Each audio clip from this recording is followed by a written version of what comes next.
It's always a big game when A&T plays Central, but today everything is on the line. In-state bragging rights, conference championship, and a chance to get the first bowl bid of the 2016 football season. It's coming up next.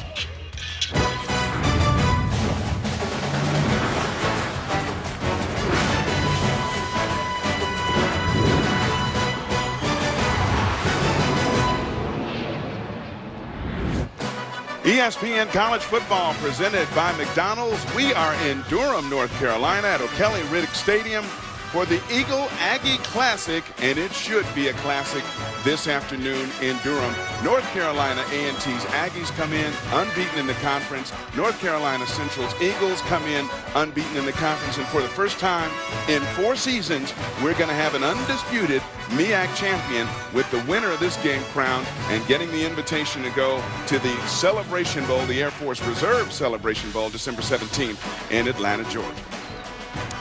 And how are you, everybody? Welcome to the ESPN family of networks in what should be a classic matchup. Along with former NFL quarterback Jay Walker, I'm Eric Clemens, thanking you for spending part of your Saturday with us. And when you talk about the visiting Aggies of North Carolina A&T, you got to talk about the diminutive one, as Howard Cosell would say. 5 foot 6 inches of him, but what a block of dynamite. Tariq Cohen, 1,436 yards rushing, 17 touchdowns, 8.2 every time he touches the ball on a run. Can we say any more? No, he can do it all. How do you stop becomes the question. This is a guy that's fantastic with great vision.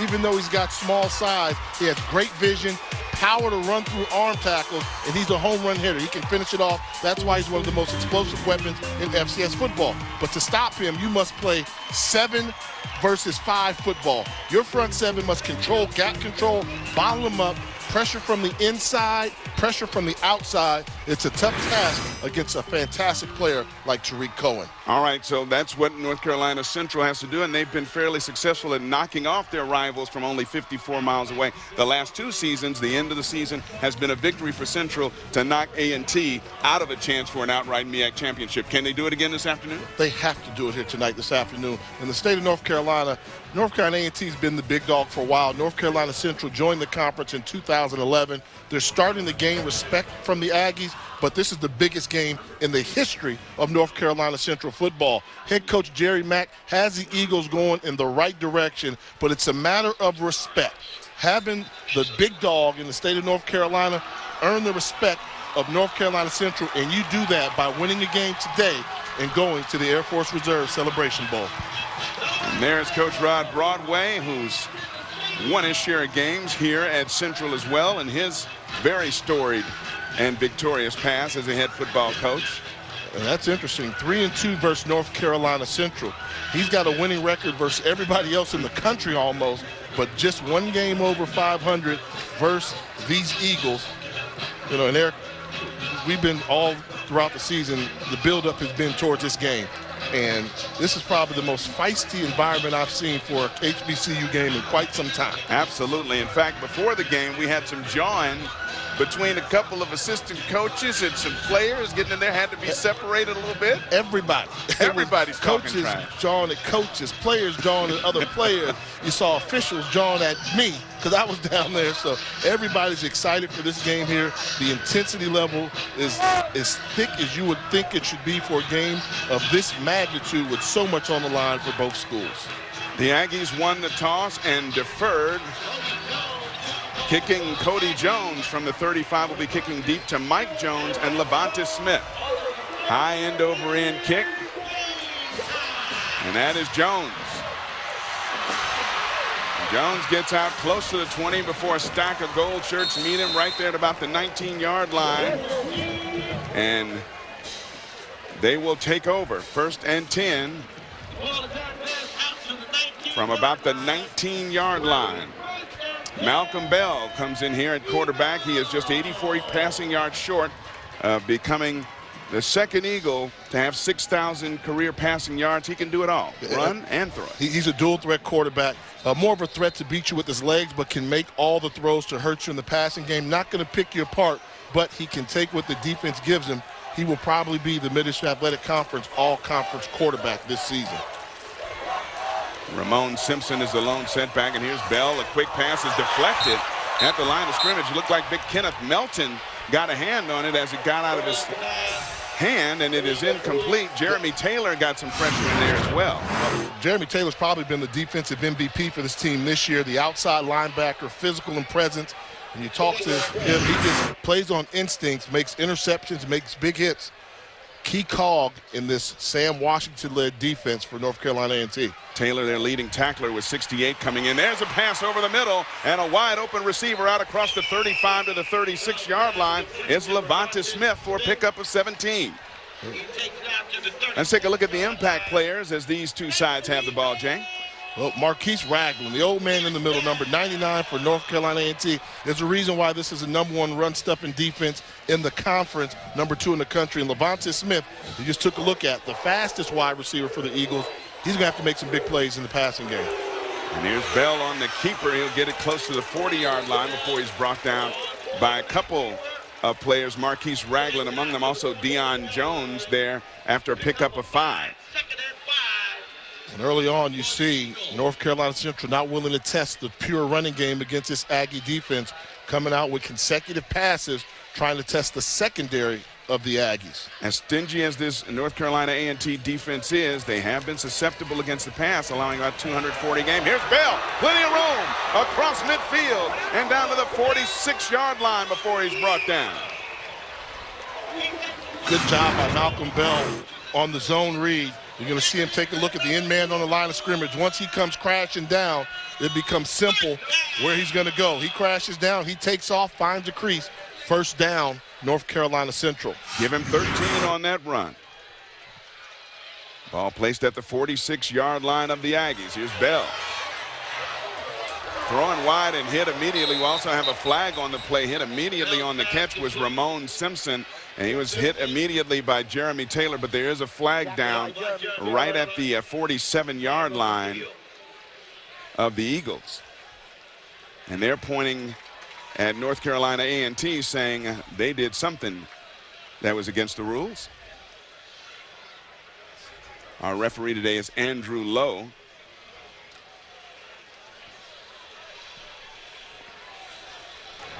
Andre Lowe, rather. Personal foul, hands to the face, defense, number 99, 15 yards from the previous spot, automatic first down. Costly penalty on Marquise Ragland, the nose tackle, applying pressure up the middle, hands to the face. The ball is moved down to the 31-yard line. Talk about Ragland, 6'3", 280 pounds. He's an NFL guy. The defense has been so effective because of his presence in the middle. He just absolutely clogs the A gap on the defensive line. Here's that jet sweep going to Jalen Wilkes, and Wilkes still on his feet inside the 20, down to about the 16-yard line before he's brought down. I like the decision to just attack the perimeter. Don't go inside where Ragland is. Go to the outside. Make the outside linebackers in the secondary make tackles deep in the territory. Central showing respect to the defensive line for North Carolina A&T, and thus far the Aggie secondary has not answered the call. 15 yards for Jalen Wilkes on that play, and on the delay, nice run off the left side for Durrell McClain, and McClain picks up good yardage. He'll be spotted inside the 10-yard line. Good second effort there on the first down run. McClain, who was the Rookie of the Year last season in the Mideastern Athletic Conference, banged up this year, just now starting to get healthy, and you saw a dose of what he can do with hard, powerful running. Had lots of movement in the interior there. First an Aggie moved, and then an interior lineman, looked like Ty Gatson might have moved for Central, and both teams pointing at each other. I thought A&T made contact, though, so you can get back, but if you make contact with the player, then I believe it should be on North Carolina A&T.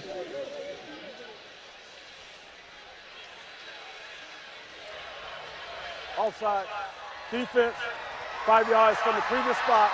The result of the foul is a first down. He'll take a look right in the middle. Linebacker's going to come on the blitz. He didn't touch him, but he caused Ty Gatson to move, and they're going to call that on the defense. Good call. So it'll be first and goal for Malcolm Bell and company. Spot the ball at about the 4. Bell gonna keep it. Trying to go around the left side, and he is hog-tied and brought down right at the shoulders. Jeremy Taylor over there with the big hit. What a fantastic play by Jeremy Taylor. This was a design quarterback draw. Jeremy Taylor had to not only beat his defender, but also had to come make the tackle. You see Taylor track him, fight off the tight end while he's being held, and leave his feet to make the tackle to prevent Malcolm Bell from getting in the end zone. That is why he is their leading tackler on the defensive unit. Came in with a team leading 68 tackles, 10 of them for loss, 10 and a half rather, 2 sacks, 4 interceptions, a couple of forced fumbles. He is having definitely an all-conference kind of year. Bell, end zone, and batted away, incomplete. That one was knocked away by Tard McCoy back there, number 5, the cornerback on the coverage. And I believe that Central's going to have to throw for the touchdown. Right now, Malcolm Bell's going to have to make a pass because A&T's not going to let you run, particularly down in the red zone. Too tough a job. So I'd be looking for offensive coordinator T.C. Taylor to maybe get Malcolm Bell moving a little bit on the pocket where he can hurt you with his legs possibly. But I think they have to throw the football in the situation versus man-to-man coverage. Big 3rd down and goal here on the opening possession for the Eagles of North Carolina Central in the biggest football game in school history right here. Pass is intercepted. Hit is picked off. There's a flag down on the play, however, as getting the interception was Marcus Albert. It was thrown right to him, but we have a flag, 2 flags on the play, right at about the 3-yard line of North Carolina A&T. If it's anything, it should be offensive pass interference. They tried to run a rub route, and I thought they got caught doing it. Pass interference. Offense, yeah. Number 9, the penalty is declined. 1st down. You have great eyes, my friend, let me tell you. Of course, being a former quarterback, you see all of this. You knew what to look for, you know, on the right side. So they're going to see a rub right here in the slot. He's going to pick him and just blocks number 5, Tard McCoy. And that allowed Marcus Albert. But Albert was there and played almost like Malcolm Butler from the Super Bowl a couple years ago. He saw the play coming, anticipated, made the interception. Now, he's got to run that back to the house. That should have been a pick 6, but great job by Malcolm Bell making the tackle. Oluwafemi Bamiro, they call him Femi around North Carolina A&T. He is filling in for the quarterback spot. Lamar Raynard out with an injury, and Bamiro has been a solid game manager since his playing time has increased as a starter. And here is Tariq Cohen on the delay. Bounces outside, nowhere to go, and a nice tackle coming up from the secondary. Devontae Reynolds, who pulls him down for a loss of 1. Absolutely nowhere to go. You have to bottle him up. Now, what you lose with Lamar Raynard not playing in this game is the ability to stretch the ball down the field, throwing the football. But what you gain from having Femi Bamiro in the game is another racehorse in the backfield. He's 6'4", 215 pounds, can run like the wind. So you put him and Cohen in the backfield, dangerous run combination, but you're losing something in the passing game. Going in motion and a quarterback delay, and that's what you're talking about. Bamiro right up the middle for good yardage out to the 43-yard line where he's brought down after a pickup of 8. Reggie Hunter in there on the tackle. Bamiro's done a good job in spelling Raynard. They run a different offense when he comes in the game. A number of quarterback draws, a lot of running from the quarterback position. He's done what a backup has done. Do what you do well, which is run the football, and he stayed in his lane, and the winning has continued for North Carolina A&T. Big 3rd down play, 3rd and 4. Here's Bamiro, another delay. And Bamiro, 1st down yardage and then some.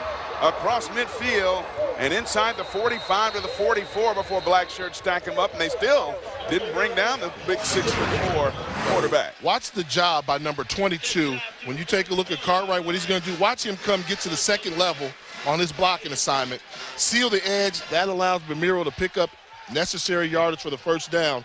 Aggressive blocking by the sophomore Marquell Cartwright from High Point, North Carolina. And dual backs in the backfield now for the Aggies, Cohen and Marquell Cartwright. Flanked to either side of Femi Bamiro. And Bamiro keeps it again, but stacked up immediately as he tries to go off the right side.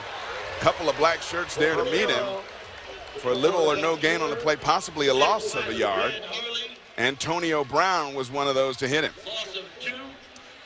Second. Brown, one of your impact players when these two sides of the ball meet. Yeah, Brown has to be very active around the football, as we saw him on that previous play there. He's a guy that can really get it going from his defensive end position, very relentless. And what else can you say about Tariq Cohen? Hasn't been said. The most dynamic weapon in FCS football, if you ask me. High snap, and Ramiro holds on to it, and Ramiro, first of all, lucky to hold that high snap. It had some heat on it, and then he gained one of those lost 2 yards back on the first down play, so it'll be third and very long. Snap really threw off the rhythm of that play. They had a quarterback sweep called with the right guard pulling, but because of the high snap, not able to fake the play action.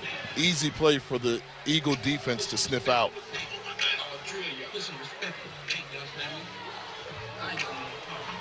Third and call at 12.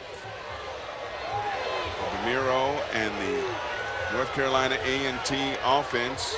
Chris Garden is in motion, and now that screen play is just blown up.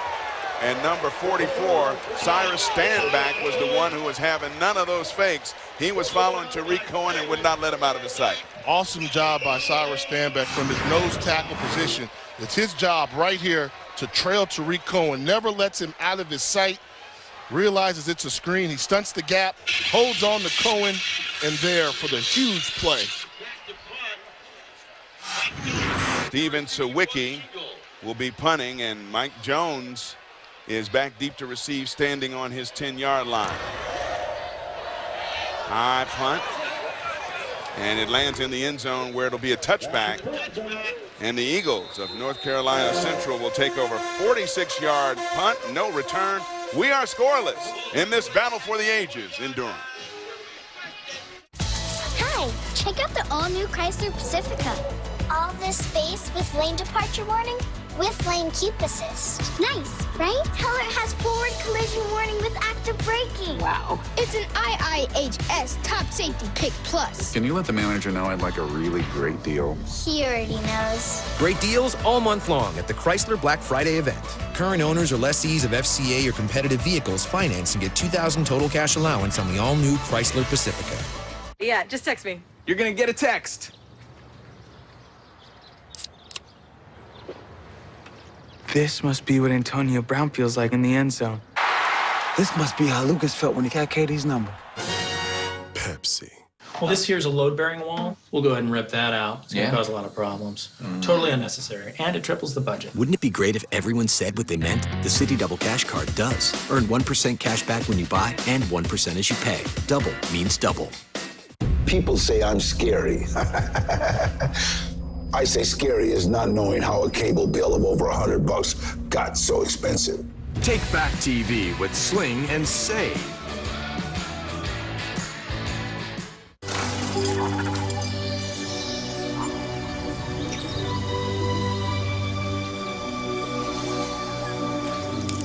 What? Is he gone?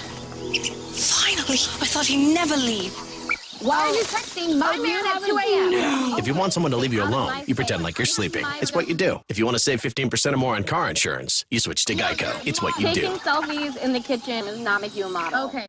Most people know the 4 C's of a diamond. Now, Kay Jewelers brings you the newest C, chocolate. Levion Chocolate Diamonds. Save up to 20% on select Levion styles at Kay, the #1 jewelry store in America. ESPNU College Football is presented by McDonald's. I'm loving it. And in part by Nissan, premier partner of the Heisman Trophy. We are back at O'Kelly Riddick Stadium.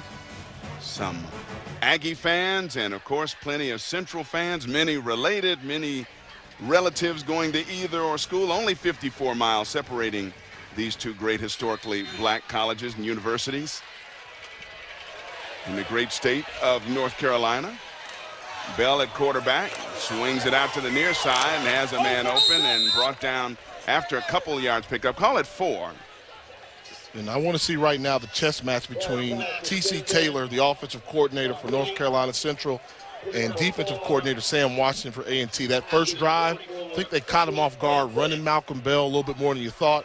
what adjustments does A&T make defensively to account for Malcolm Bell running the football? And now, do you try and run the football maybe a little bit if you're North Carolina Central? Central with Dorrell McClain back behind Malcolm Bell, and now McClain in motion near side, where he takes the swing pass and has a little room on the sideline and then lowers his shoulder and gets it to about the 27-yard line before he's brought down hard. A host of gold shirts right there. Deion Jones amongst them, Marquise Willis as well. And that's one of the best coaches you're going to see, Sam Washington. There's a reason why A&T won the national championship last year and they're number one. Defense wins championships. And you talk about a defense here that's ranked 19th in the country in scoring defense, second in rush defense, 18th overall. That's why Aggie pride is running so proud right now in the state of North Carolina. And, of course, first in the conference here in the MEAC. But they're going to bring pressure. Nobody deep. Nobody deeper than 3 yards from the line of scrimmage for A&T right now. Bell throwing off his back foot a little bit and well over the head of his intended receiver, Levontis Smith. Incomplete, so the Aggies make their adjustments and force a 3-and-out. And if you're Malcolm Bell, remember that look, because you're going to see it again. They came out with an exotic blitz. That's when you go over, talk to your coordinator and say, what did you see? Show me some pictures so you can diagram what they showed him, because he didn't see that blitz well. And when a D coordinator knows that, they're going to show it to you again, Eric. So the punt to Chris Garden, who has 11 punt returns of over 40 yards in his career. And he can fly. Gets some room out to the far side. Garden still on his feet. And across midfield to the 48-yard line, an outstanding return by an outstanding punt returner. 52-yard punt, 30-yard return by Chris Garden. Takes it out to the 48-yard line. Outkick this coverage. In this case here, you got a guy like Garden who averages over 23 yards per punt return. Speed to the edge, he's going to win that battle. Able to change directions and just one missed block away from that becoming a punt return for a touchdown.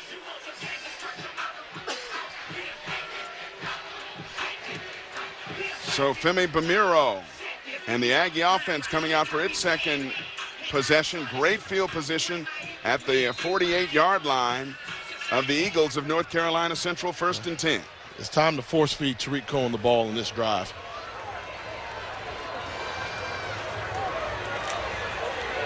Bamiro instead throws to the far side. Quick out pattern. Denzel Keys on the reception. And a good gain on first down of about 5.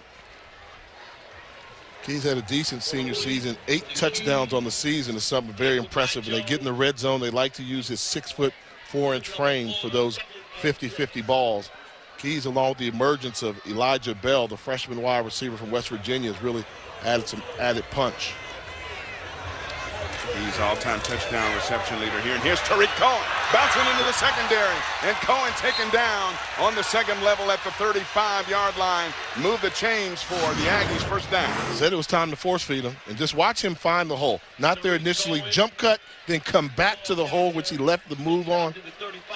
Little stuff like that. He made it look simple, but that was a lot of stuff going on that scamper.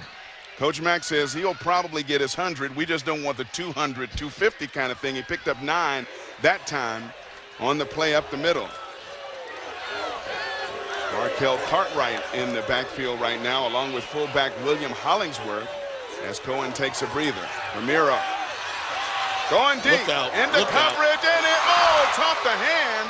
I thought it might be intercepted, but it turns out Denzel Keys actually had it bounce off his hands, incomplete. Yeah, but can't blame him for that, because the defensive back was in prime position to make the interception and just dropped it. And this is why you get nervous about your backup quarterbacks. Double coverage, poorly thrown ball, should have been intercepted by Nolan Corpening, number 36. But it does get through, and Keys not able to make the concentration necessary for the big catch. That's why they call them 50-50 balls. You never know what can happen when you throw it up for grabs. And Keys at 6'4" certainly has the height to come down with those. And the boy, talk about height. That one had a lot of height on it. Keys tried to go up all 6'4" of them and come down with it with one hand, incomplete. Feed Tariq Cohen. When you come out throwing the ball on first down, and you get an incompletion, then you have to throw it on second down again. and now your best offensive weapon was on the sideline for 2 previous plays in a 0-0 ball game. Lay it all on the line. Coach Broadway said he wanted Tariq to get as many touches as necessary. I keep feeding him, but it's tough on 3rd and 10. Cohen, as you saw, back in the game and going in motion to the far side right. Ramiro under heavy pressure had to throw that one away very quickly. Took a shot from the blitzing linebacker. His intended receiver was Cohen, but he had to get rid of that one quickly. Yeah, and that was 4-down territory. Had they picked up a couple yards, they probably would have gone for it. A&T early on, they're in trouble. Doesn't look like Ramiro is going to be able to complete passes. And you have to be able to hit a couple open targets. He doesn't seem sharp throwing the football. If they key in on Tariq Cohen, could be a long day for the Aggie offense.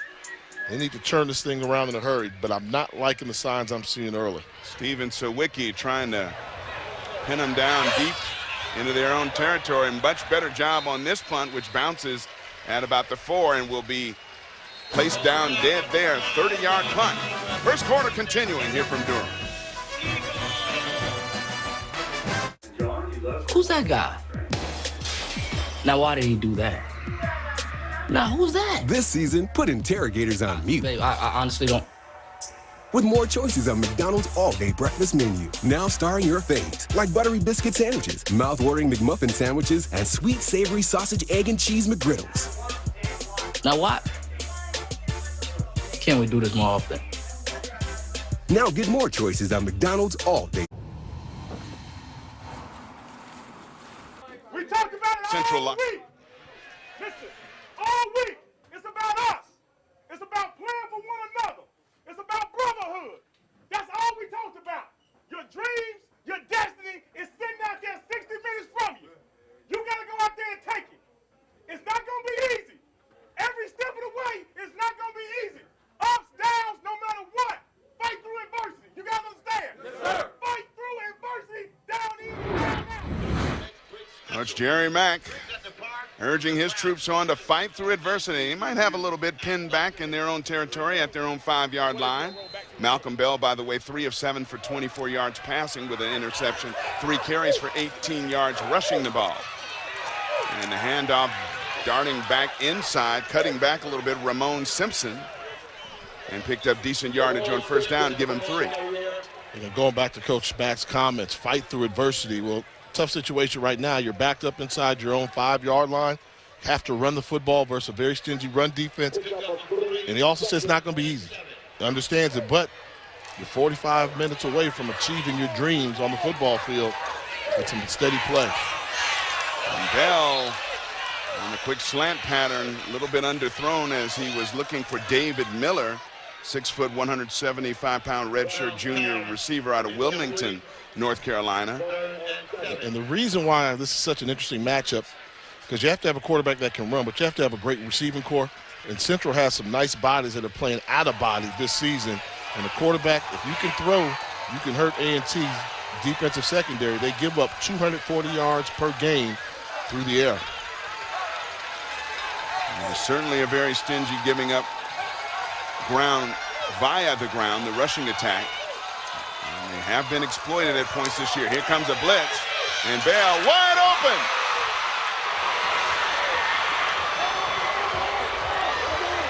And finally, with progress stopped around midfield, it's David Miller, who was wide open behind the secondary. 45 yards on that hookup. Great play and good patience by Malcolm Bell, allowing Miller to get open deep in the center of the field. Watch him hold on to this ball to the very last moment. Nobody deep in the middle cover 2 zone. Kind of figured out that exotic blitz they was looking at for a big play for North Carolina Central. Have a flag on the play as well. Personal foul. Offense, number 54. 15 yards from the end of the run. First down. Andre Lowe making that call. And that can't happen there. The left guard, Terrence Wells, senior from Oxon Hill, Maryland. Big play down the field, went down there, after the play, started jawing at people and made contact. When the game has come down to a battle of field position, 15 yards becomes very valuable. Keep your head on your shoulders in this game, young man. Takes away from the 45-yard pickup to David Miller. Came in with 20 receptions for 307 yards on the season. And here is Ramon Simpson bouncing it back outside, and a flag on the play. A horse collar tackle. Jeremy Taylor, the outstanding linebacker out there. He got away with one high tackle earlier in the game, but not this time. Yeah, 2 flags saw it, and it's dangerous. It's an easy call to make. Player safeties front and center in college football. Personal foul, horse collar, defense number 48, 15 yards, automatic first down. This is why it's a horse collar. See, he's got him in his grasp, but once he leaves his feet to use his body right there, uses his body to help him make the tackle from behind, that's a stereotypical horse collar tackle. Call it every single time.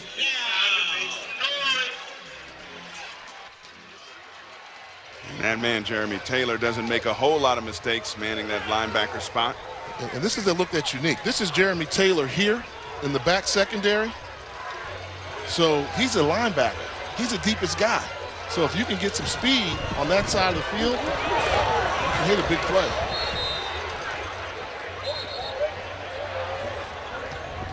It looks like we thought we might have had an injury on the field, but Taylor, or I'm sorry, Ramon Simpson carried it up the middle and gained only 1, so it'll be 2nd and 9. He was brought down by Malik Hampton-Prialou and Julian McKnight amongst those inside to make the hit.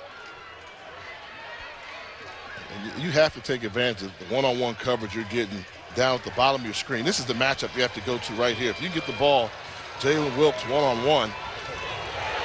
And a blitzing linebacker coming in.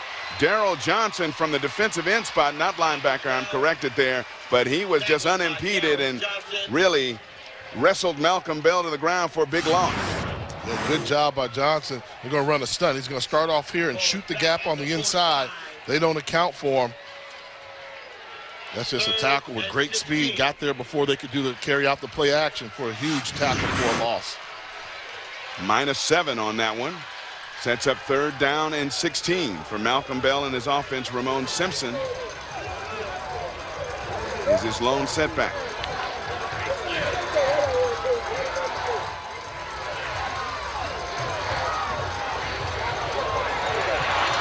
Going deep. And they jostle for position downfield, wanting a call. That time was Jalen Wilkes. He did not get one as he was well covered. So North Carolina Central will have to turn it over on a punt. These two teams, they're battling, aren't they? I mean, both defenses aren't backing down. Offense is yet to get on rhythm and put points on the board. And with a championship on the line, both teams showing they've got championship quality defenses.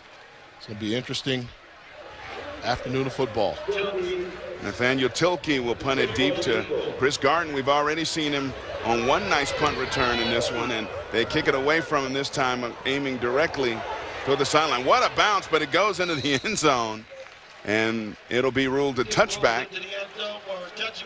49-yard punt, no return. When we come back, this guy is going to see what he can do. Tariq Cohen time as the first quarter continues.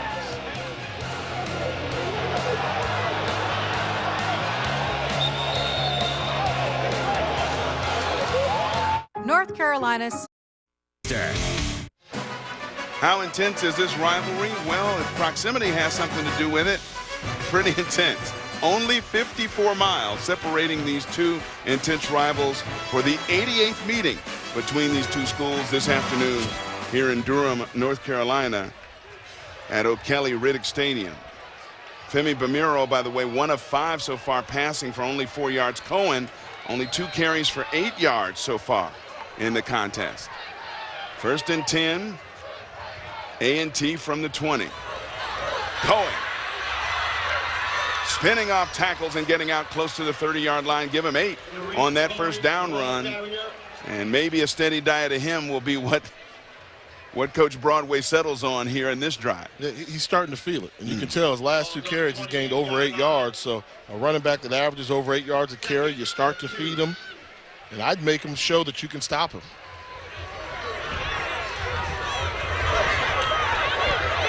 trying to find some room and kept spinning. I think he might have been hit for a loss of a yard that time, as Jeremy Miles, number 11, was in there from a linebacker spot.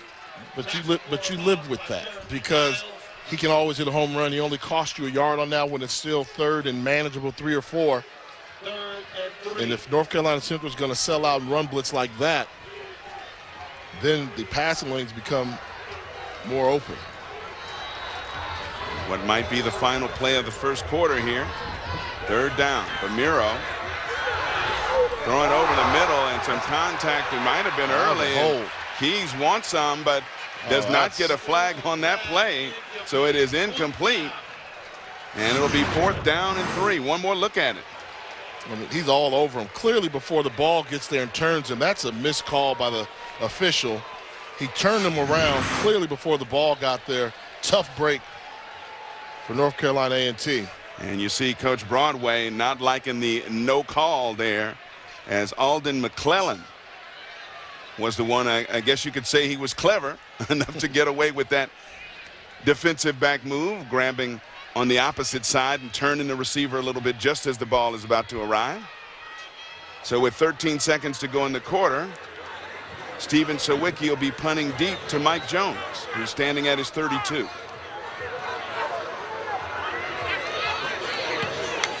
High end over end punt. Jones will field at his 32. Has some room on the far side.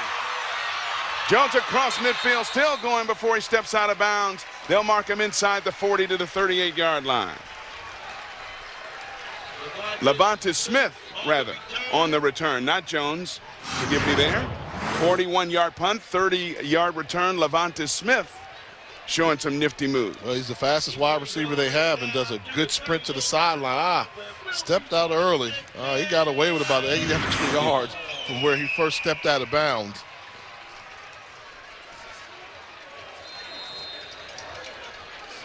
And so excellent field position with 1.1 second here to go in the first quarter, as North Carolina Central takes over in great shape at the 38-yard line of North Carolina A&T. Bell's going to keep. And Bell stacked up at the 37 before they whistle him dead, and they're still going at it down there. He said they were fired up. Chippy, a lot of ride, and these young men are playing intense football. They have to control their emotions. No flags here as we end the first quarter, and it has been an entertaining one. Intensity high. We'll be back with the second quarter here from Durham in just a moment. The Eagle Aggie Classic with all on the marbles of earth in the Air Force Reserve Celebration Bowl. We'll be back.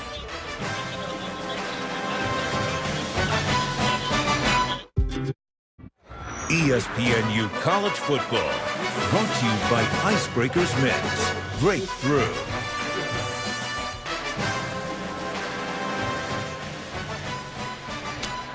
We're back here, O'Kelly Riddick Stadium in Durham. No score as we start the second quarter. Central controlling things.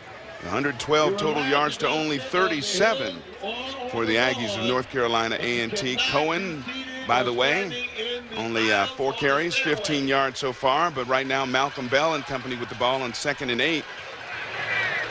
And the handoff goes to Darrell McClain. McClain off the left side for very little, and that'll set up 3rd down. Had to test him, but sometimes we've done enough Aggie football where you feel like if you just run the ball inside, you're doing North Carolina A&T a favor. Between Marcus Ragland and you've got Justin Cates, those guys really, they're as good as advertised. Hard to run on them. Wasted play by Central.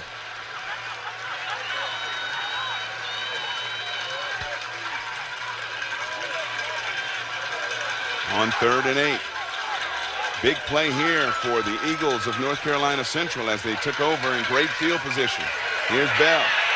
Throws over the middle, has his man. Inside the 30, inside the 20-yard line down to about the 17 is Jalen Wilkes with another big catch and run and move the chains for the Eagles. 1st down. And that's where you have to get the yardage. You can get big chunks of yard. Crossing route across the formation. hits him in stride, able to make the first tackler miss and pick up extra yards after the catch. That's a recipe that gives the Aggies trouble. First and 10 from the 19. McLean dancing inside and shifty. Moves through a hole. Darrell McLean picks up good yardage on first down, down inside the 15 to the 14. Give him 5. Second and 6. From the 15.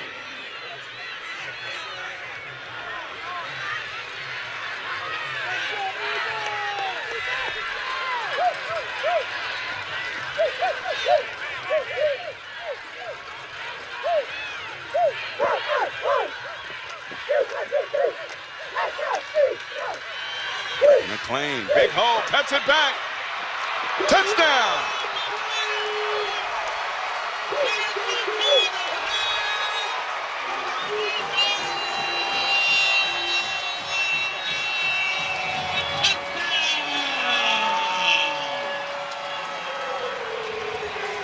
Great job by Malcolm Bell running the read option. Catches a defensive lineman, Justin Cates, in no man's land. And McLean able to reach pay dirt to give North Carolina Central the lead. Brandon McLaren on to attempt the extra point after the 15-yard touchdown run. And that is good. So the Eagles of North Carolina Central at home, drawing first blood against their arch rivals, the Aggies of North Carolina A&T, as Darrell McLean caps a 38-yard drive with a 15-yard touchdown run. 7-0 as we return here to Durham, North Carolina. The Eagles over the Aggies. But let's take a look at that last touchdown run by North Carolina Central, Darrell McLean. Give credit to the offensive coordinator, T.C. Taylor. They're going to leave a man unblocked. You're going to see this lineman go this way, this lineman go this way. That's going to leave Justin Cates right here up the middle. He doesn't know where to go. And once he gets stopped doing the icky shuffle, you got McLean running behind him for the touchdown. Great job schematically by Central using the aggressive nature of the defensive line against North Carolina A&T.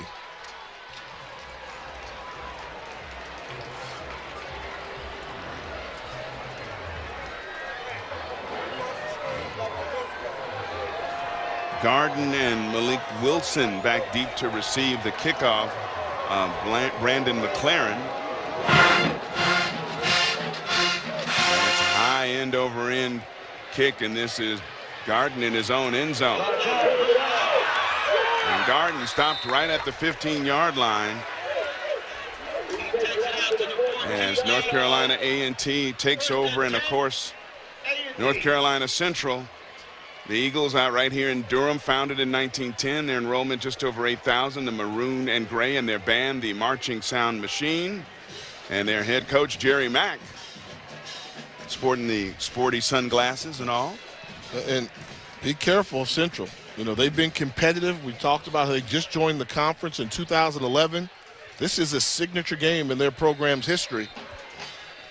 Enrollment of 8,000. A&T, the largest HBCU in the country, and Central not far behind them and growing. Femi Bamiro ineffective with the ball in the air, only 1 of 6 in this game for just 4 yards. And there's Cohen with a lot of room on the far side, and Cohen gets out across the 20 to the 24-yard line. And a lot of times that he's touched the ball, he's done some damage. He has, and I think Femi Bamiro has to realize you're going to give the ball to Tariq Cohen unless the defense tells you a reason to take it away. He slowed down Tariq Cohen on that last run, trying to look for his number. When you've got a horse like that, you ride the horse and hop on for the ride. Don't try and create your own running lane.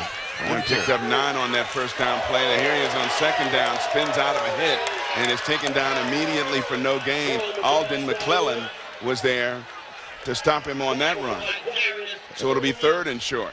And that's what you have to do. First guy missed, second guy has to make the tackle, but they gave him a first down. They give him a first down. Forward progress. So make it 1st and 10. So he picks up 1 on that run.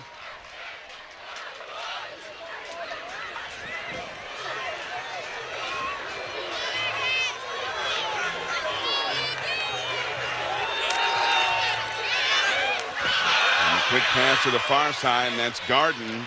And Garden spun down and taken down almost immediately after the catch, but a good pickup on first down.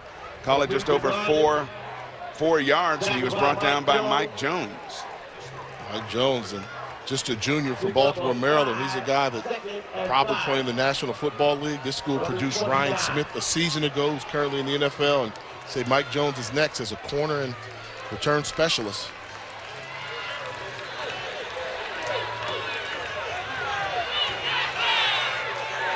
This is 2nd and 5 after that nice pickup. Here's Cohen. And Cohen gets out to about the 30 before he's brought down. Picked up only 1 on that play. So it'll be 3rd and a manageable 4. Jaquan Smith, the defensive tackle, brings Cohen down before he can get going that time. But you keep giving it to him because he's going to make one person miss and hit that big ball that they want him to do. Now this overflow crowd is going to make some noise here on 3rd and 5.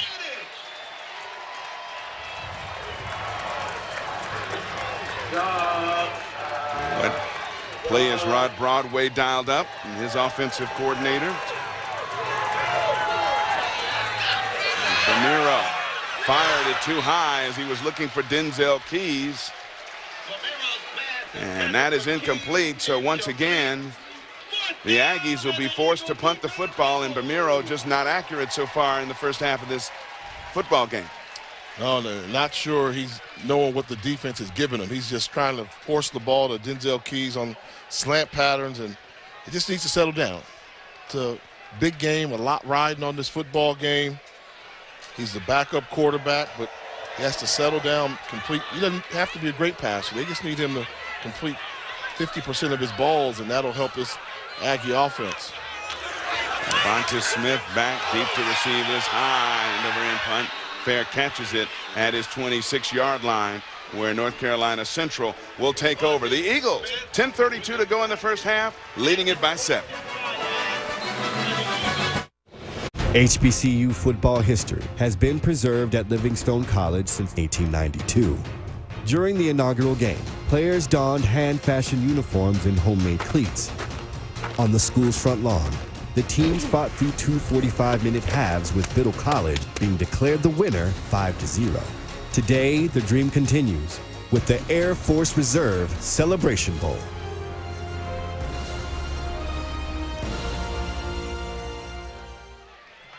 There it is, December 17th in Atlanta, the Air Force Reserve Celebration Bowl. One of these teams will travel a lot of fans out to Hotlanta for that one in mid-December. The winner here will be crowned MEAC champion. Dancing through the hole, Darrell McClain showing some nice footwork. He picks up 4 out to the 30. You know, and the little success we're seeing Central have is because their best offensive lineman is Carl Jones, number 55, the center. And they said that's going to be the matchup to watch. Carl Jones versus Marquise Ragland. We think that Jones can hold his own versus Ragland, and thus far, Jones has had a pretty good job. Bell gets rid of that one and has his man. It'll be close to first down yardage. Levonta Smith will be right at the sticks. Let's see where they'll spot him. They're moving the sticks, so that's first down yardage. And a good first couple of plays. Zarius Lockhart was there for the tackle after the 7-yard gain.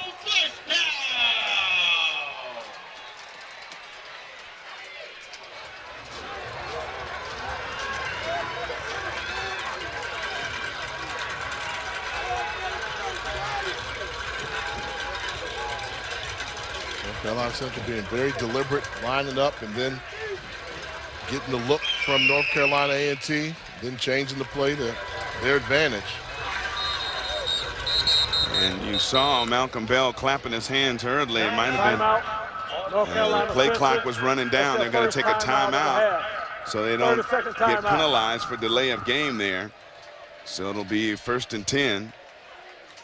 And let's take a look at North Carolina A&T from nearby Greensboro, one of the oldest historically black colleges and universities, the oldest in the state of North Carolina, also the largest with nearly 10,000 overall students there. I think they went over 10,000 this year. They were saying with the freshman enrollment, all the success. They credit a lot of that to the Celebration Bowl, the publicity, and The blue and gold marching machine. The marching machine. We have seen some outstanding bands this year. And, of course, the Aggies not short in that category. Neither is the Eagle Marching Band.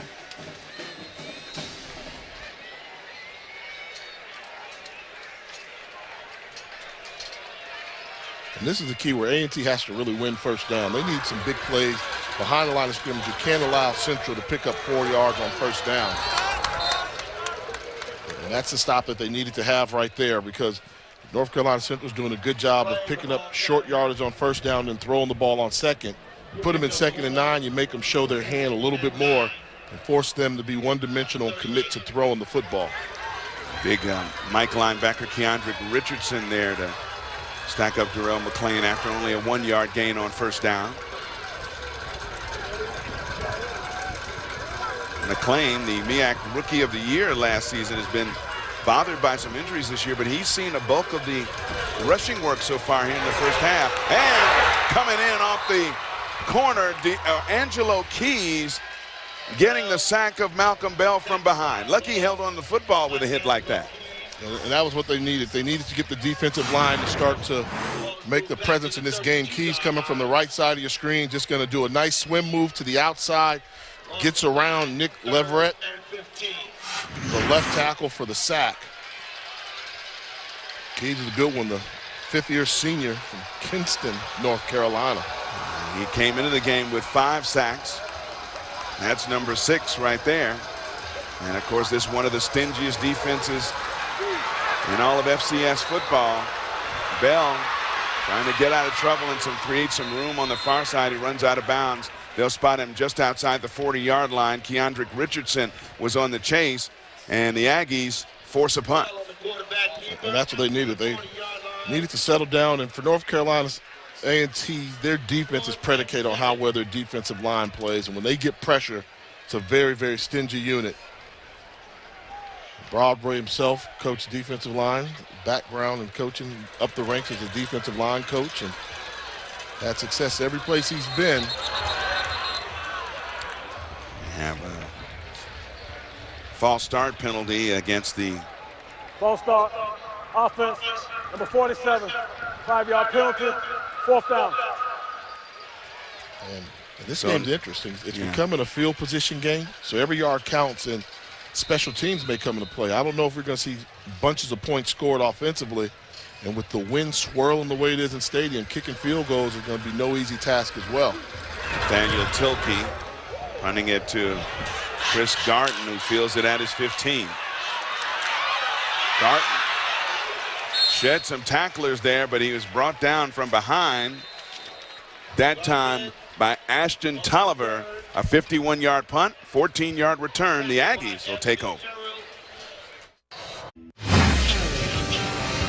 Well, they have been pretty good at shutting down the running attack of the Aggies so far in the first half, Jay. Yeah, Trish trying to bottle them. Marie Cohen, when they try and run the quarterback draw, they're just crowding the line of scrimmage. The game plan's simple. They're going to challenge Femi Bamiro to make him complete some passes in this game. If he cannot, it'll be a long day for Tariq Cohen and Bamiro running the football.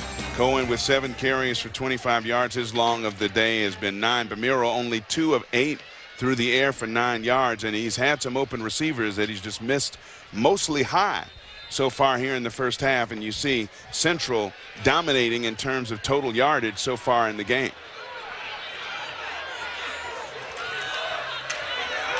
Cohen bouncing outside, trying to find room, and he is contained. A nice open field tackle out on the near side, and we have flags on the play.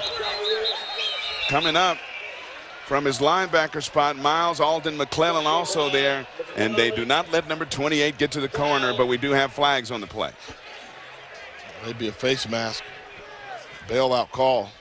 Flag on the field, personal face mask, defense. 15 yards on a first down.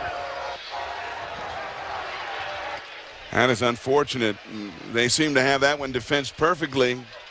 And a mental mistake there, grabbing the face mask. And this guy's elusive. It's not like he stays in one place for you to get a good hit on it. The tough break. It's like when you get a quarterback sack and you grab the face mask. You were there, so you just can't control the aggression.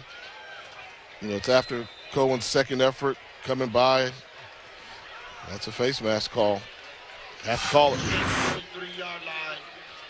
Well, that moves him out to the 43-yard line. Bamiro, quick pass on the far side, and that time he found Cohen, but Cohen was hit almost immediately by Nolan Corpening for a gain of only 1. And I like the idea of put Tariq Cohen in space. See if he can create something one-on-one, because you have a quarterback in Bamiro right now who just does not look comfortable throwing the ball down the field. And I don't think the answer to solve your problem is have Tariq Cohen go on the sideline. He's out the game right now. Marquell Cartwright in at the running back spot. Bamiro, quick pass, and that is right off the hands of Michael Weaver, who was running with that one before he caught it. And when you're a quarterback that's had trouble getting on target, when you finally do, your receiver drops it. That doesn't do a lot for the confidence. Frustrates you, and it's one of those days right now, but you have to just feel confident, talk to the receiver.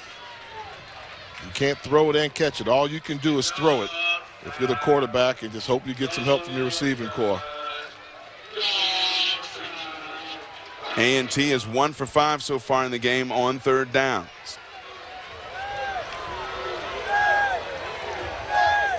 On 3rd and 9. There's a strike that time from Bamiro. He hits the big freshman wide receiver Elijah Bell for first down yardage to the 45-yard line of the Eagles. 11 yards on that pass. Yeah, great one-on-one route by Elijah Bell coming from his slot position.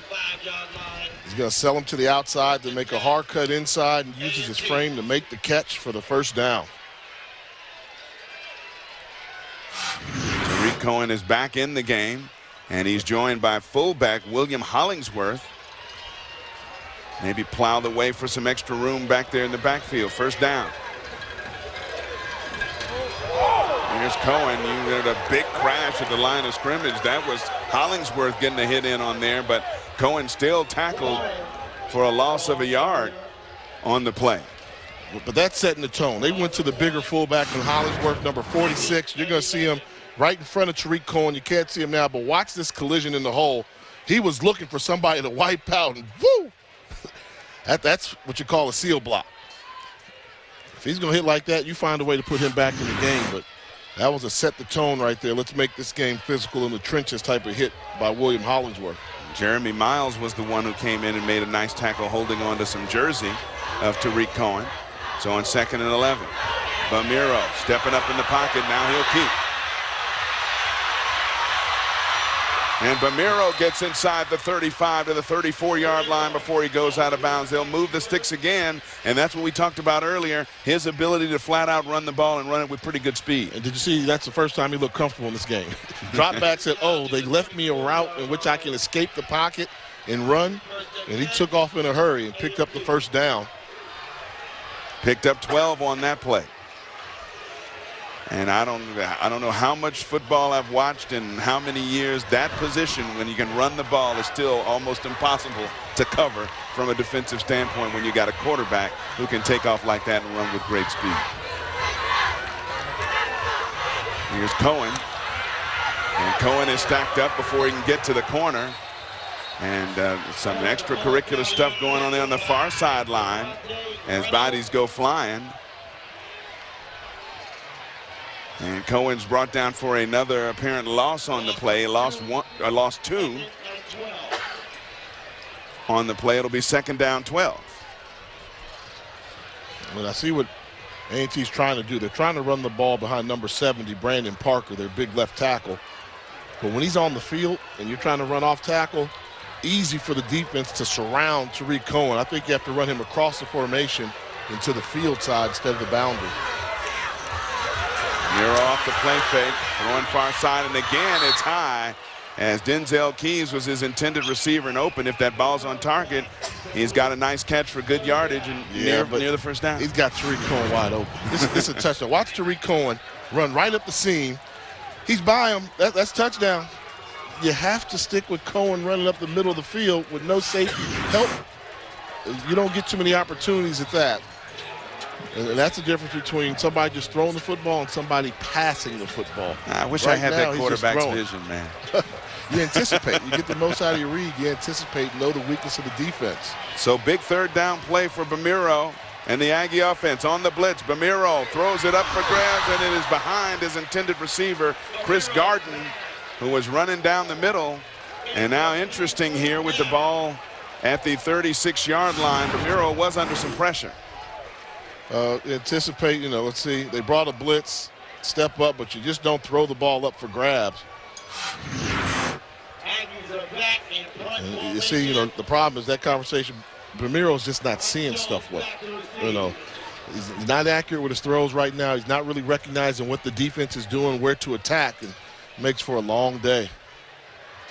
And Sawicki's punt and goes into the end zone, and that'll be a touchback. It'll be a 36-yard punt, but really only a net of 16 yards. That'll be placed at the 20-yard line. Central still holding to that 7-0 lead in the second.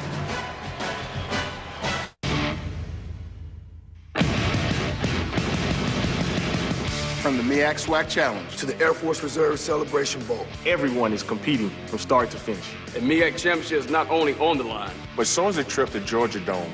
Each game will count. From the first to the last. With dominating offenses and powerful defenses, we battle hard on the field. And at the end of the road, only one team will be standing as the MEAC champion.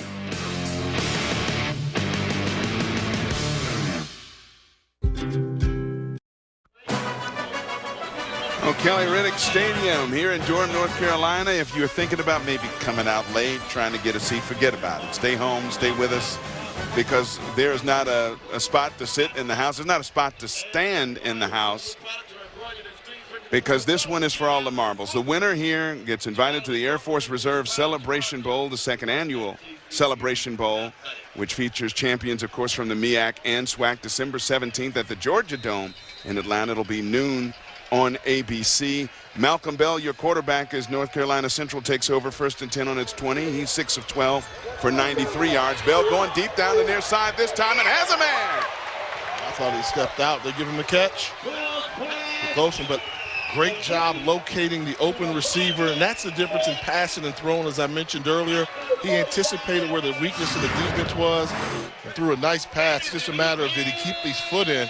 I actually thought it was right in front of us. His foot might have gone out of bounds when it came in. When that ball's coming, that heel lands out of bounds. I don't think this is a catch. The ruling on the field was a completed catch.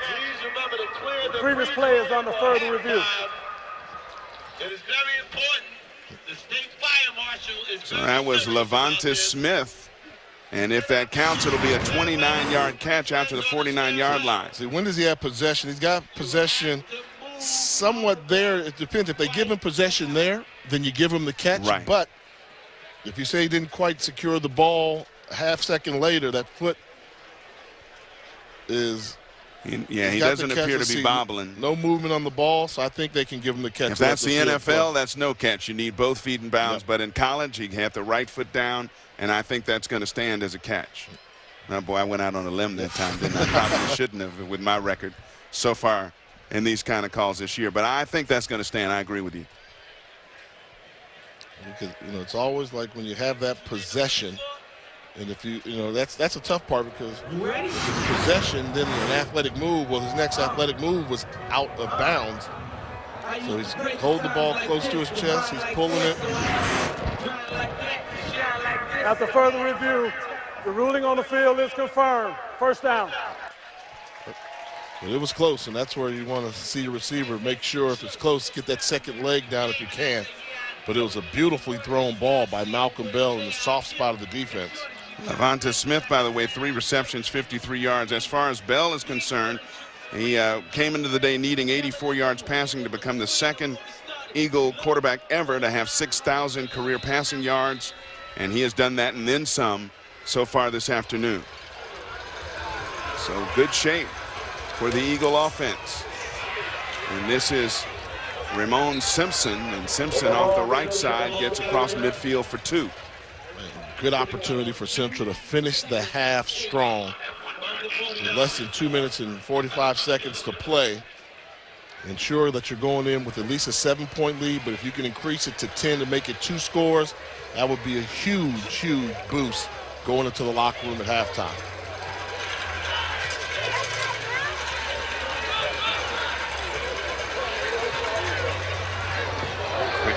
the near side, has his man once again. This is David Miller. And Miller picks up good yardage, taking advantage of the defensive backs playing a little bit off. And I think they'll spot that. Good enough for first down yardage, so they'll move the chains as he picks up 10 yards on the play. Yeah, they're just picking at North Carolina A&T secondary. We talked about it earlier. This secondary average is giving up 240 yards a game, and Coach Mack felt really good about his outer body experience type receivers, the way they've been playing lately, having a good shot at having a good afternoon against this secondary. Bell on the keeper. Foot race. Dives in for the touchdown.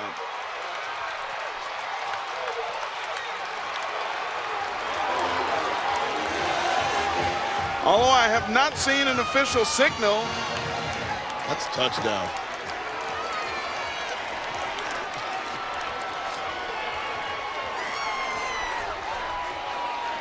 That was a great job by Malcolm Bell, calling his own number. The zone read again.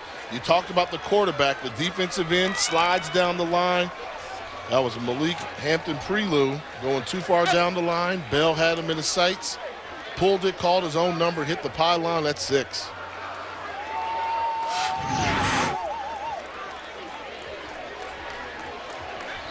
We're lining up for the extra point, so I guess the assumption is it might have been a touchdown, even though we don't have an official signal. Review. He never stepped out of bounds, and he extended, hit the pylon. This should be a quick one. That'll be 41 yards if it stands. This is towards the end. I mean, feet are not in question. Hits the pylon. That's easy. No part of him's out of bounds. He goes inside the pylon, doesn't hit it from the outside. And so, like you said, this should be easy. It'll be a 41-yard touchdown. And North Carolina Central, a big blow to strike just before the half with 91 seconds to go here in the first half. And A&T has been able to mount little or nothing offensively. Yeah, I mean, the game plan's been Central. After the review, the ruling on the field stands. Touchdown. And all Central is doing is giving A&T a dose of their own medicine, saying, we're not going to let you run the ball with either your quarterback and your running back. And you have to throw some passes. And the difference in this game right now has been North Carolina Central has Malcolm Bell. Big runs from the quarterback position, nice passes down the field. And that's why the Eagles are lining up for an extra point now. Brandon McLaren on for the point after. And that is good. That completes a 4-play, 80-yard drive in 1:49. And with 1:31 to go here in the half, the Aggies of North Carolina A&T ranked 9th in the nation coming into this one, unbeaten in conference play, as are the Eagles of North Carolina Central, in trouble, down 14-0. For A&T, been a fantastic season. The one loss came versus Tulsa, an FBS program. Everybody in the conference kept saying, well, Central's undefeated, but who have they really beaten? Well, they beat the teams on their schedule. And, they've had some close games. They struggled with Howard. They struggled at Morgan State. They've had some struggles, but they're still undefeated. And right now, impressive resume they can put on the line if they say that they knock off North Carolina A&T to go undefeated in conference play. Central, of course, bringing an 8-game winning streak into this one. Bell, by the way, accounted for 78 of the 80 yards on that drive, passing and running the football. And you just have to think A&T is going to need some special teams play to really step up, because offensively, I just don't see where they're going to get their points from unless special teams hands them great field position.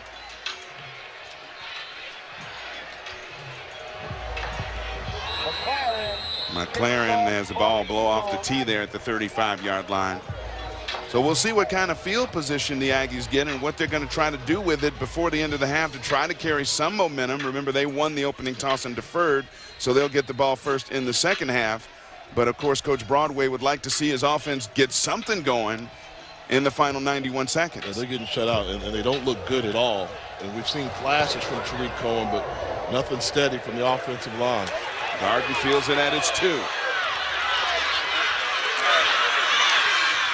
Garden, good return out across the 25 to the 26-yard line. And if it continues to go like this, what does the resume look like for the FCS playoffs for the Aggies of North Carolina A&T?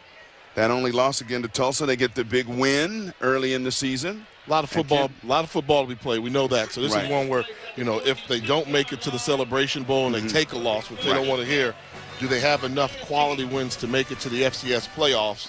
I think the win versus Kent State does it.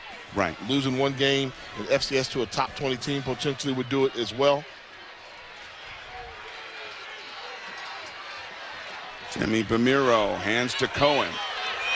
Cohen getting the edge and getting bumped out of bounds at the 32-yard line.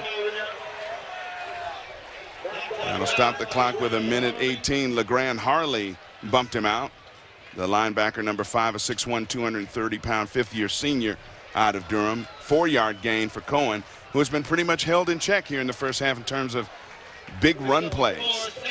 I would continue to run him off tackle, though. If you can't run him in between the tackles, get him the ball in space, and he'll find a way to pick up those yards, making someone miss.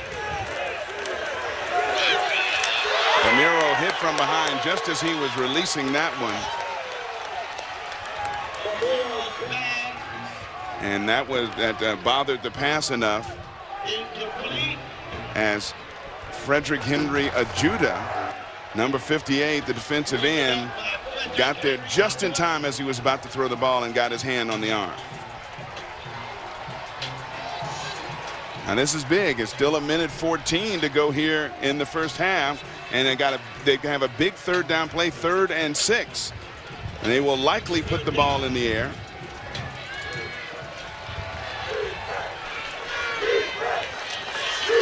Ramiro on the quarterback draw. First down yards and more out across the 40 to the 41-yard line.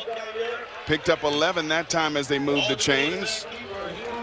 Now they'll try to run the 1-minute offense and get something on the board before they end of the half. Yeah, that was design quarterback draw, but I still don't anticipate them being too aggressive throwing the football. Still trying to look for ways to get Tariq Cohen involved, as I'd anticipate. And there's the pass to the far side. He finds big Denzel Keys, their go-to receiver. Timeout. And a timeout being taken on the field by the Aggies after the pickup of 6 yards on that first down play. 2nd and 4. All right, check out The Undefeated for exclusive HBCU content. Click on the HBCU tab on theundefeated.com. Donald Hunt checks in with the CIAA champs, and Mark Spears has reaction to Greg Popovich's comments on the recent presidential election. That's all on theundefeated.com. You know, when I'm sitting here taking it all in, I go back to what Rob Broadway told us on the conference call. You know, Broadway coached at both schools, Central and A&T, had success both places. He said, when I was at North Carolina Central, we absolutely hated North Carolina A&T. And he said that's still true today. But at North Carolina A&T, we just don't like North Carolina Central. Big difference between dislike and hate. Very much so. I think it's evident. Central, you talk to people in the state, Central hates A&T, while A&T just doesn't like Central. And right now, it seems like the Eagles are playing like they hate North Carolina A&T. 2 timeouts remaining for both teams. 47 seconds to go here in the first half. Ramiro gets out of trouble, gets it across midfield and into Central territory. Did he lose control of the football? They haven't blown it dead. They say Central has it. Central's pointing the other way. And the signal is that it's a fumble and a recovery by Reggie Hunter. And North Carolina Central, with 35 seconds left, has a key turnover. Trying to finalize the first half. We talked about finishing the first half. By North by North Carolina Central, first down. Well, let's take a look and see if we can see if he let it go. Leaving the pocket. From there, you can't see his knees unless there's another ankle. He does get turned upside down. Well, his right elbow may have been down. This will be the look when here. They got it out. There's the right elbow down. Now he takes the ball out. That's a The fumble. ruling on the field was a strip ball by North Carolina A&T, recovered by North Carolina Central. The previous play is under further review. See, 'cause if you have your hand there, you know, you're not down when your hand touches the ground. You go down. The elbow was on the ground, however.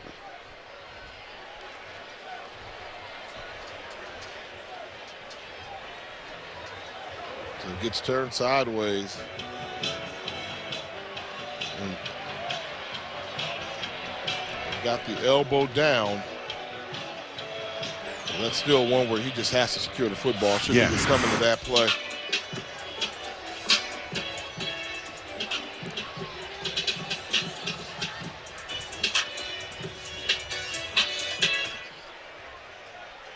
This could be big here where we're wondering how North Carolina A&T was going to come up with some points. They called the timeout so they could go into a fast break offense and try and score before the half. And now North Carolina Central, you have to think if this play stands, another free chance, they're going to try and put some more points on the board. I anticipate they would be very aggressive with their play selection.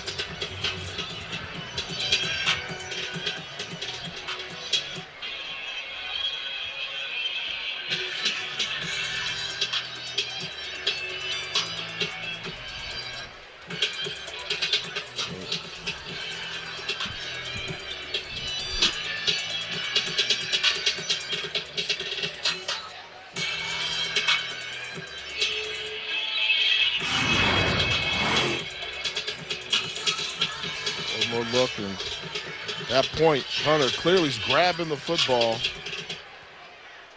And you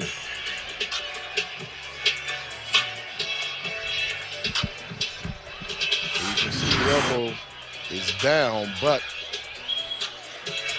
they don't know where the ball is, so it's kind of tough to piece this together. Looks like the A&T offense is coming back on the field.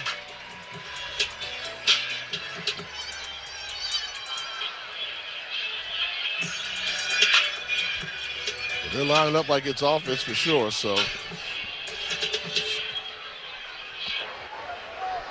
After further review, the ruling on the field is being changed. The runner's elbow was down prior to the ball being stripped.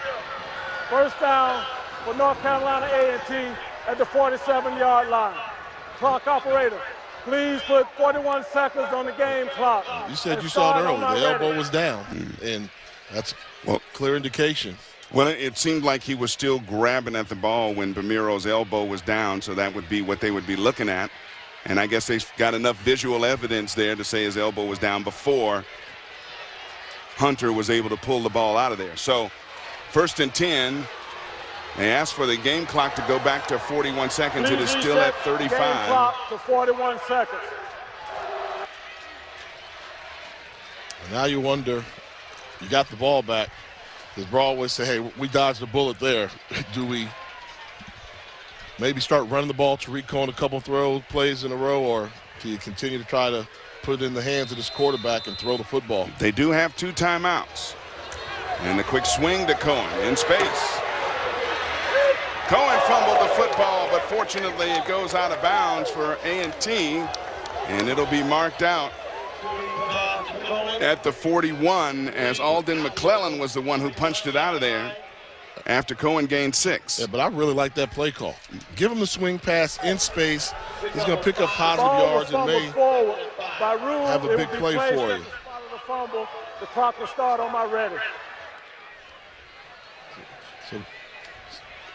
So because it was a fumble forward, out of bounds, the clock's running right now. Bamiro going deep down the far side, and he looked for his intended receiver on the far side. Looked like Elijah Bell. Bell tried to one-handed but couldn't hold on to it, so it'll be 3rd down and 5 with 20 seconds to go. Nolan Corpening once again back in coverage, and he's just throwing the ball up for grabs where the defensive back is almost looking like, is he really throwing the ball this way? Is there something I'm not seeing? And they're caught off guard by where he's going with the football. Not a healthy way to make a living playing quarterback. The Aggies 3 for 8 on 3rd down so far in this game. 3rd and 5. Ramiro running out of time, and down he goes.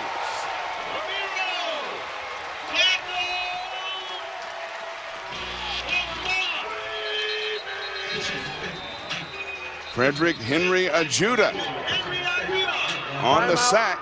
North Carolina A&T, just that second charge timeout. You know, just a play action and looking, you know, that's a problem when you're used to running all the time. Instead of settling in the pocket, making reads, you could tell early he was looking for some place to run, started looking at the rush and not looking at the secondary. It becomes a sack. 5 yards, and Ajuda came into the contest with 6.5 sacks. And they say this guy, when he really puts his mind to it, can really be a terror coming off the edge. And he has been in Bamiro's face much of the afternoon. So the question here on 4th down, will they Hail Mary it toward the end zone? Looks like they might be lining up to do just that. And hope to catch a break, maybe an interference call or deflection. And try to get something on the board, trailing by 14. 7 seconds to go in the half on 4th and 10. And now we have a whistle, a timeout, this time taken on the field by North Carolina Central. Second charge timeout. 30-second timeout. And Jerry Mack, of course, you saw a little bit earlier his emotional message for his team. And he believed going in, we spoke to him a little bit yesterday at their walkthrough, that his team had everything to get the job done against their arch rivals this afternoon. So far, they're doing it. Yeah, and they're playing confidently. You know, and a good coach knows the pulse of his team, and I think he kind of knew what he was going to get from his team today. Fired him up, and one of the best offensive minds you're going to see in FCS football. Does a great job of instilling the passing game philosophy, making the most of what he has, and clearly one of the rising stars in coaching, not only in HBCU football, but all of FCS football, and quite possibly wouldn't be shocked if one day we see him coaching on the FBS level as well. All right, 4th and 10. Ramiro and company gonna attempt the Hail Mary or probably some kind of trickery to try to get the ball in the end zone on this play. Ramiro steps up, and you got a flag on the play. And the flag coming down in the area of holding. The pass was incomplete. Holding, offense, number 61. Decline the penalty. Is decline. First down. And this is what I was wondering why they called timeout. A&T with 7 seconds left, because it only takes 3 or 4 seconds to run a Hail Mary. Now, if I'm North Carolina Central, I run Hail Mary on you. I bring in my team, one shot at the end zone. We have 2 seconds on the clock, the ball at midfield. So I was scratching my head why you call timeout with 7 seconds left with 4th down coming. You could have let the clock run down to 3 seconds left, then took that shot. I'm surprised. Doesn't look like he's going to run Hail Mary this time. He's just got in victory formation there. They're going to be content to go in the dressing room with a 14-point lead. I don't know. You got to counter punch. You take a swing at me, I got to swing back at you. Very surprised Coach Mack is not electing to take a shot at the end zone, but they're up 14-0, so he's happy with that lead. Well, Coach Jerry Mack's North Carolina Central Eagles have shut down the rushing attack of North Carolina A&T and Rod Broadway. And they lead 14-0 as we get ready to go to the halftime break here in Durham, North Carolina. The winner of this one gets the berth in the Air Force Reserve Celebration Bowl. And right now, it is all Eagles all the time. 14-0 as they lead North Carolina A&T at the break.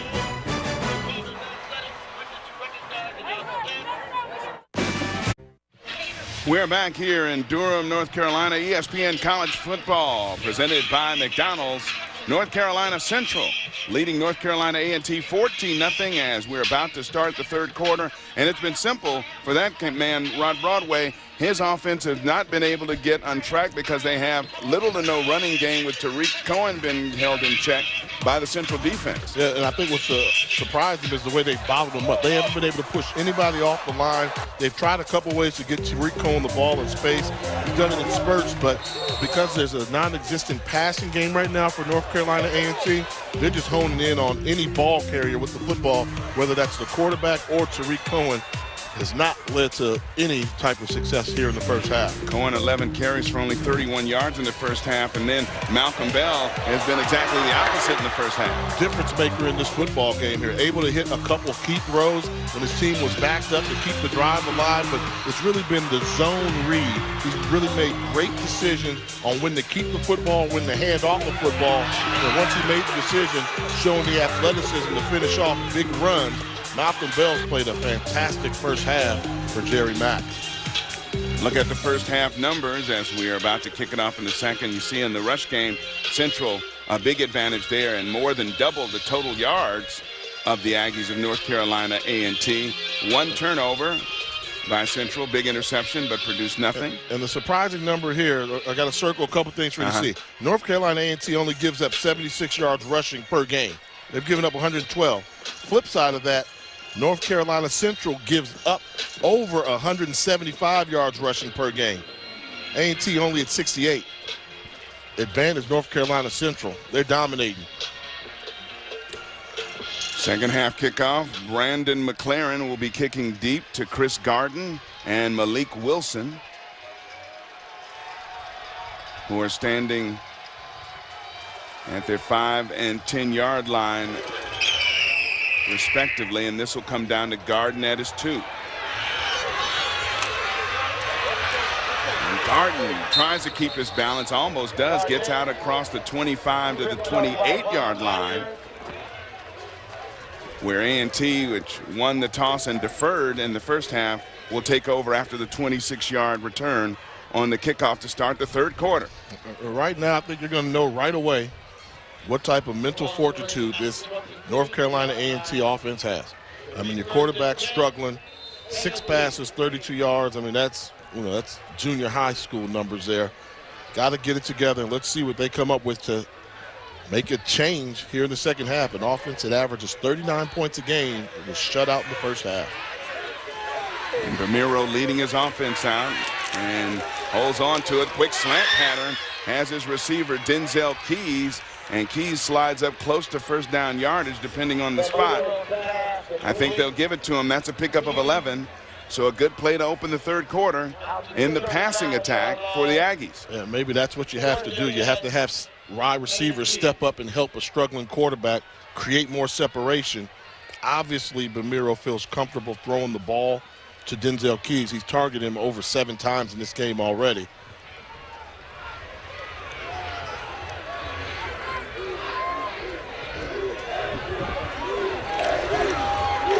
Play fake to Cohen. Bamiro almost, and he does have that one deflected and intercepted.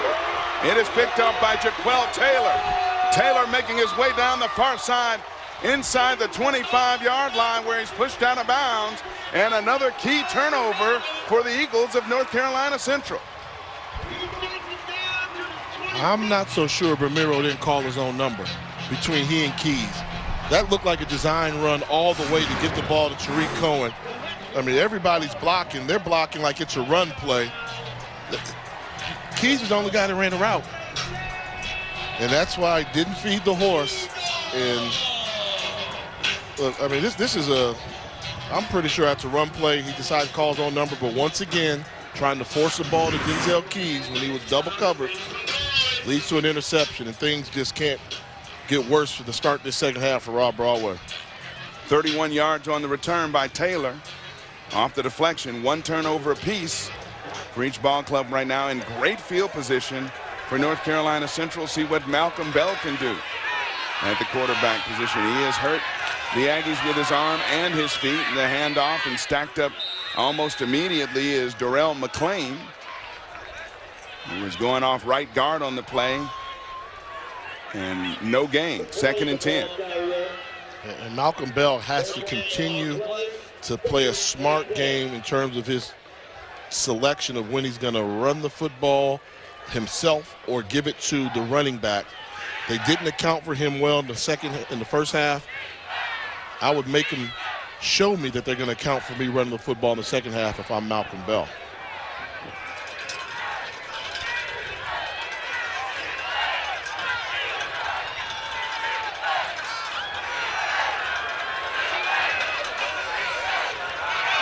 Well, goes near side, and that one almost intercepted as moving over to get his hand in front. That time was Marcus Albert. And a little bit more, he might have been able to get both hands on it and might still be running, but it's an incomplete pass that will set up third down. Yeah, Albert had the interception earlier on that quick strike in the end zone. This time here, just reads his keys, makes a break on the ball, knows where to go. Albert was a game-time decision, but able to play. Central 2 of 6 on third down so far in the game. Winner take all in this matchup for the MEAC championship here in Durham, North Carolina. And Central up by 14, trying to add to it. Big third down play. Bell going for it all, end zone. One-handed catch, touchdown. Whoa!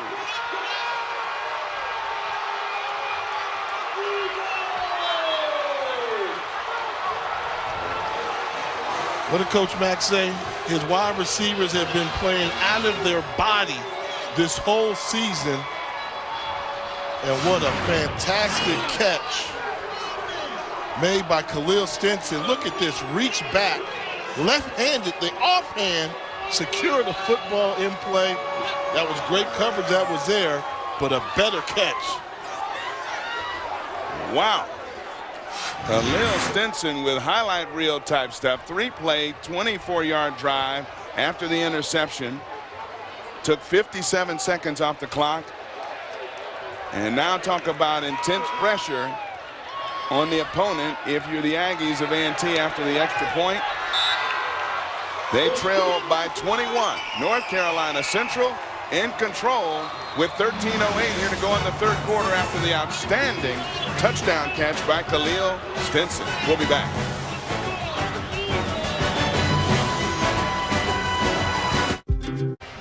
Khalil Stinson, the highlight reel catch of the afternoon so far, one-handed, the offhand, 21-0 in favor of Central. One more look. I don't know if you can make a better catch than this right here. In stride, effortlessly reaches back, hauls it in with his left hand, one-handed spectacular catch. Need to check his mid-size. That's one of the best catches you're going to see on a football field. You almost want to say, I bet you couldn't do that again if you tried. You really? I mean, how many, if you throw 10 of those, how many of them does he haul in? Maybe 2? Maybe. Anyway, Malcolm Bell, 9 of 16, 154 yards so far in the game with that touchdown and an interception. So Malcolm Bell definitely winning the statistical quarterback matchup in this one, and really he's been the difference in the game. The play of the quarterback position for North Carolina Central versus the play of the quarterback position for A&T. Yeah, that's clearly been the case, and he's played. I mean, he's been an all-conference quarterback, projected to be this season, and you see why. A great dual threat between run and pass, and he knows how to win too. I don't think we're giving him credit for winning. You saw that last statistic with 15 consecutive MEAC wins. Yeah, that's 14 impressive. straight MEAC wins coming into this one. 20-3 conference record in his 3 seasons. Coach Jerry Mack. And this is Chris Garden, and you heard some shoulder pads popping down there about the 16-yard line, where A&T will take over 9 yards on the return.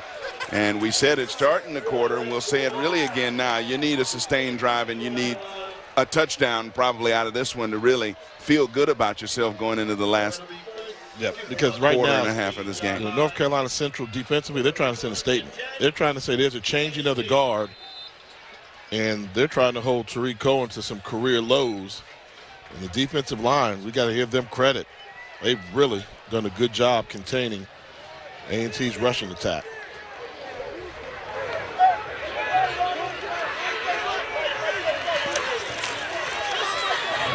Delay to Cohen, and Cohen stacked up and brought down immediately. It'll be a loss on the play. That time LeGrand Hardley, one of those active linebackers, in there for the loss. because they can't get penetration off the line of scrimmage, they're trying to trick them. And that was a delayed draw, and that's a high-risk play. If you catch somebody slipping, you can gain a lot of yardage. If you miss, it's going to be a loss of yards, and there's just nowhere to go for Tariq Cohen running this football. Tariq Cohen's 5th time he's been tackled for a loss so far in this contest, and we have 12-20 approaching that mark to go here in the 3rd quarter. I would still keep giving him the football, because with the blink of an eye, he can make this game close. And here's the jet sweep coming on the near side, and not much room that time either for Malik Wilson, number 88, coming across the formation, and he gets tripped up for no gain. So it'll be another 3rd and long, and they're again forcing Bamiro to have to throw the football downfield. Maybe. And these are the situations you don't like Bamiro throwing the football. And every time he gets in a situation, he always looks for number 1.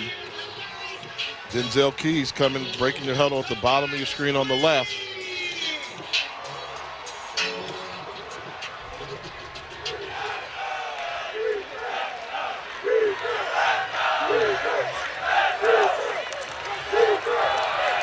Bamiro throwing and has a man on the far side of the field. And breaking away is Bell. Will they catch it? I don't think they will. Touchdown. Elijah Bell has brought his team to within 2 scores. That was a grown man's play out there from the freshman wide receiver, Elijah Bell from West Virginia. Thinking about West Virginia wide receiver, you start thinking about Randy Moss. He wears 84 like Moss. But after the catch, watch the stiff arm. Makes a catch, nice separation, and a stiff arm of a would-be tackler, Ronald Conyers, and then showing the ability to finish off the run. Great open field running by Elijah Bell. They say he's going to be a good one. Came up with a huge play there for the Aggies. And the extra point by Cody Jones is good. And just like that, an 86-yard catch and run to the freshman Elijah Bell puts A&T back in it. More the 3rd quarter in a moment.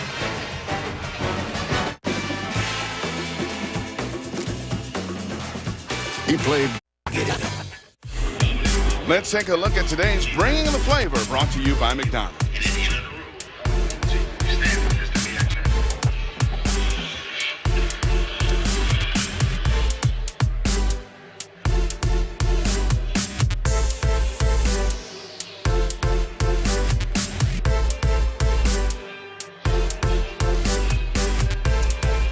And before that 86-yard catch and run play, Bamiro had passed for only 43 yards on the game. That's the longest pass play of the year for A&T, and the longest play given up by Central this season, all in one swoop. 86 yards on the catch and run. Mike Jones and Levante Smith back deep to receive the kickoff of Cody Jones. And let's see how the Rod Broadway defense responds now that they got a little bit of juice after that nice long touchdown play by the offense. See if they can stop Central. But I tell you, Bell has been outstanding so far in this game. Yeah, he's going to be a good one. I mean, Bell is a good one. I'm thinking about Elijah Bell, the wide receiver. Right. He's going to be a good one. But Malcolm Bell has played poise, what you expect from your senior quarterback. He just has to continue to play at that level. And I think the kids, you know, for him, they need to continue to move the ball downfield. I don't know if you want to make this a shootout type game because the way their defense has been playing so well, except for that one big play for Central. But maybe that's a spark that North Carolina A&T can have to really get them going from an offense that has really struggled all afternoon. High end over and kick will land in the end zone, almost out, so it'll be a touchback. And the Eagles of North Carolina Central take over 1st and 10 on their own 20-yard line with 11:14 to go here in the 3rd quarter. And now this could be interesting because the wind has really picked up going from left to right. So right now, North Carolina Central is going into the wind, and it's getting pretty steady. So some balls could tend to hang. Really need to pick your spots when you're going to throw the ball.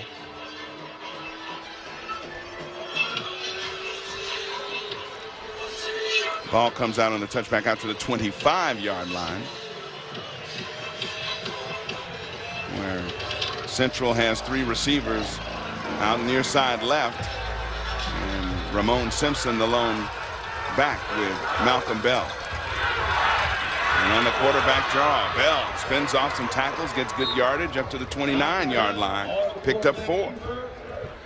And I think what you have to do if you're A&T, when you've got a quarterback that's running that aggressively between the tackles, you got to hit him a little bit hard. You got to make him soar a little bit to slow him down and think about running the football in between the tackles. Not a cheap shot, but you have to get a little bit more physical with quarterbacks running the football through the middle of the field.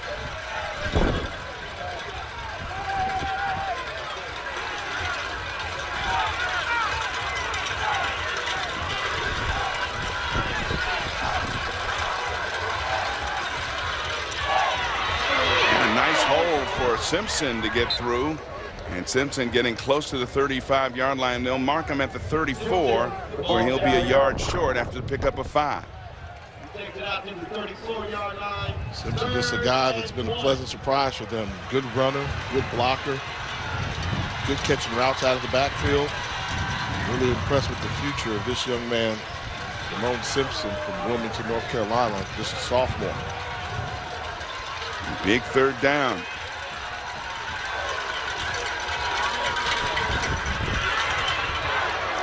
And I don't know. It depends on the spot. Doesn't look like Ramon Simpson got it. Big Marquise Ragland, the anchor of that defensive line, was in there to stack him up, and I think they push him back about a half-yard short, maybe less than that. Yeah, this is how you do a run blitz. You talk about assignment football. You take a look here. Look at all these hats. Everybody's going to stunt. And this is a run blitz. They don't care about anything here. They just care about that first level. Good job getting a great surge. And he was a yard short. Then the safety came up to finish him off. Great job by Marcus Albert, not allowing the forward momentum to pick up the first down. So a big defensive stop by the Aggies of North Carolina A&T. And again, they have one of the most exciting punt returners in all of FCS, and Chris Garden standing back at his 25. He'll drift back to his 15 to field this one. And gets through the first wave and gets it out to the 25-yard line. And you can see why he is such an outstanding punt returner. Always seems to make that first man miss. 51-yard punt, 11 yards on the return for Chris Garden. Well, the defense made the stop. Can the offense continue to possibly build some momentum after that huge play from Elijah Bell? We've seen Bell make his man miss in terms of they can't cover him. He's been able to run after the catch. So instead of focusing on Denzel Keys so much, maybe you use Elijah Bell as your go-to offense weapon throwing the football.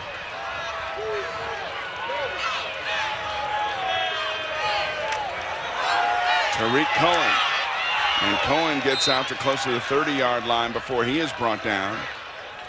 Antonio Brown making the tackle after the 4-yard stop.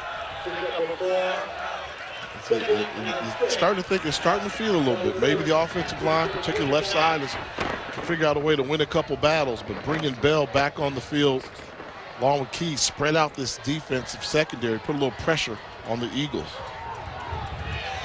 If you're thinking possibly Coach Broadway going to another quarterback, the backup Isaiah Hicklin is a converted wide receiver, so he'd likely only play in an emergency if Ramiro were injured. And Bell underneath, running before he caught that one, and he had some room.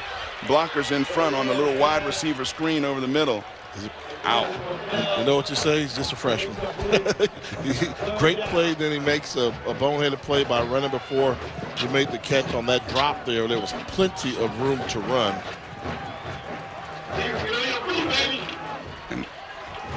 And here's the quarterback situation, the regular starter. Lamar Raynard out for the season. Bamiro in there now. Khalil Carter out for the season. Played earlier, and Hicklin again moving over from the wide receiver spot. His only completion, a 75-yard touchdown. That was the third drop for A&T in the game. Fired that one over the middle, and it is intercepted.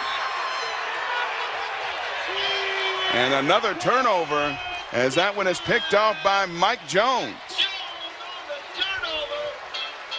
So North Carolina Central gets it back as Bamiro trying to go over the middle and threw it behind his intended receiver. I mean, hasn't thrown a nice slant pattern there. That's a lazy route, but a poor throw behind him. You don't reward a receiver for running a lazy route When he's turning with the shoulders back to the line of scrimmage like that, he doesn't want the football. Should have gone someplace else.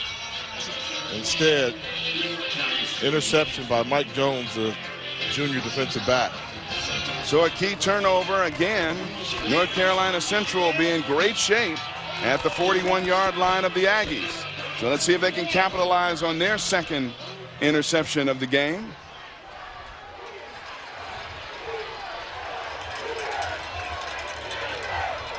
Malcolm Bell, design keeper, has some room, far side. Bell still on his feet inside the 30 to the 28-yard line. They crash so hard to the running back. When you give them some play action, they're going to attack the football, and Bell's delaying just long enough to let the defense flow by, and then he's finding a secondary running lane and picking up big chunks of yardage. Give him 11 yards on that design quarterback running play, so move the sticks, first down. Mark it at the 30-yard line.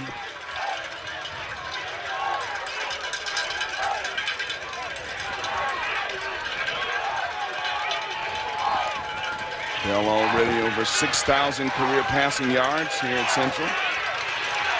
Escapes some pressure here, goes up the middle, and is tackled by the shoestrings. Deion Jones got him after a pickup of 5.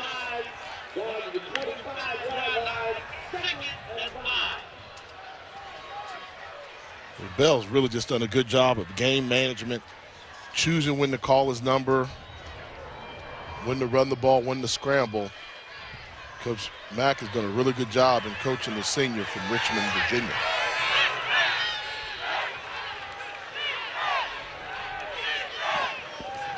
All game they've been going to the line of scrimmage, and he almost fakes a call and then looks to the sideline to get the real call, I guess.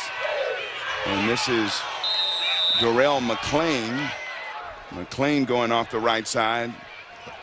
Picked up maybe a yard. And they're able to do it because they get to the line quickly. So you'll see when the play clock gets to around 30 seconds, they're going to be set, acting like they're going to snap the football. They really just want to force North Carolina A&T to show what defense they're going to be in. And they're never in a rush. So they'll line up now, and they'll take a look to see what it looks like. And then they'll look to the sideline. And now let's see what play we have best that can attack this defense. Another key third down, 3rd and 5 here from the 25-yard line. And kicker Brandon McLaren would be kicking into the wind if they fail to convert on a first down and decide to go for a field goal here. Quarterback draw. Plenty of room. Up the middle. He'll score.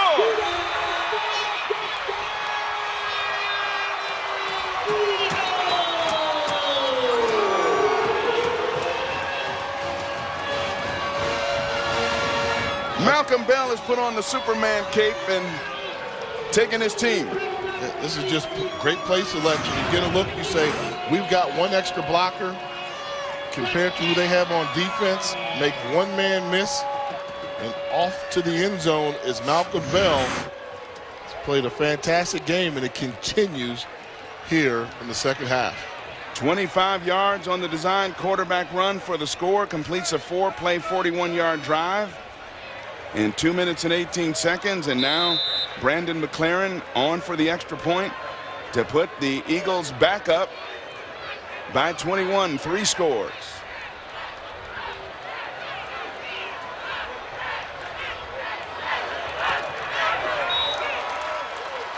And the extra point is good.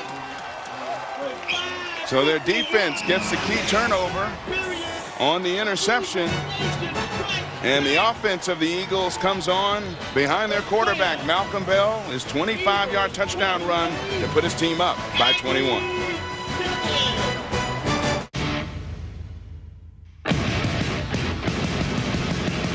From the MEAC SWAC Challenge to the Air Force Reserve Celebration Bowl, everyone is competing from start to finish. A MEAC championship is not only on the line, but so is a trip to Georgia Dome. each game will count. From the first to the last. With dominating offenses and powerful defenses, we battle hard on the field. And at the end of the road, only one team will be standing as the MEAC champion.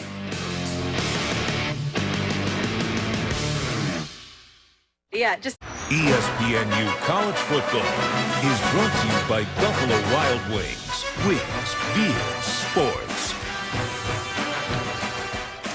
Well, there's the Leroy T. Walker Physical Education and Recreation Complex here on the campus of North Carolina Central. Of course, Mr. Walker served as the first African-American U.S. Olympic Committee president from 92 to 96 and was a track and field coach extraordinaire in a very long career here at North Carolina Central that spanned from 1956 to 1980, where he produced Olympic gold medalists, numerous national championships. He was simply the man in track and field. You have to, if you talk about track, USA track, you talk about Dr. Walker, I believe it was, and when you talk about HBCU track, I mean, you know, it gets no better than that. You can make the argument down at Tennessee State, the Tiger Bells, and legendary coach, but he's a fixture here, was a great fixture here at North Carolina Central. And finding the far side, still on his feet is Garden, and Garden an excellent return of the kickoff out to the 45-yard line where he's marked out of bounds. And again, down by 3 scores after the 35-yard return. A&T will have to go down and score once more to try to feel like they have some life, down by 3 scores. And it seems like they're just going to be reliant upon the big play because they haven't been able to consistently move the ball down the field, and Tariq Cohen just not able to get off. You see his numbers today. Again, this is a man averaging 8.2 yards every time he gets his hand on the football on the running play. Has 4 runs of 80-plus yards on the season, all of them for touchdowns, but has been rather bottled up this afternoon here in Durham. This is Cohen. Looking for room, has some, tried to split tackles, fumbled the football.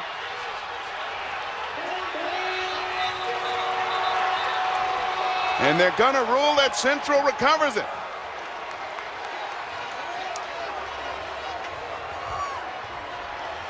The linebacker Jeremy Miles was the first one to strip it out of there, but the officials are gonna determine whether recovering players may have been out of bounds or. Yeah, they have a lot to discuss because it looked like there was a player that was clearly out of bounds that had his arms around the football, but then it squirted away from him. This may take a while. The player fumbled the ball forward. It was touched by a North Carolina Central player while out of bounds. The ruling on the field is a forward fumble. The ball will be placed at the spot of the fumble. Second down. They said there was a lot going on there. Now, I believe they might have got it right, but let's take a look at the replay. Cohen clearly fumbles the football.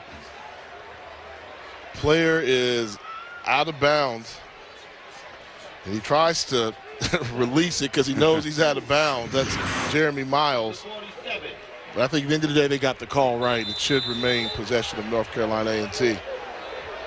We call it an 8-yard run for Cohen and Bamiro as they're whistling things dead now on the quarterback draw. The ruling on the field was a fumble forward out of bounds. The player's under further review. And now they're gonna review it.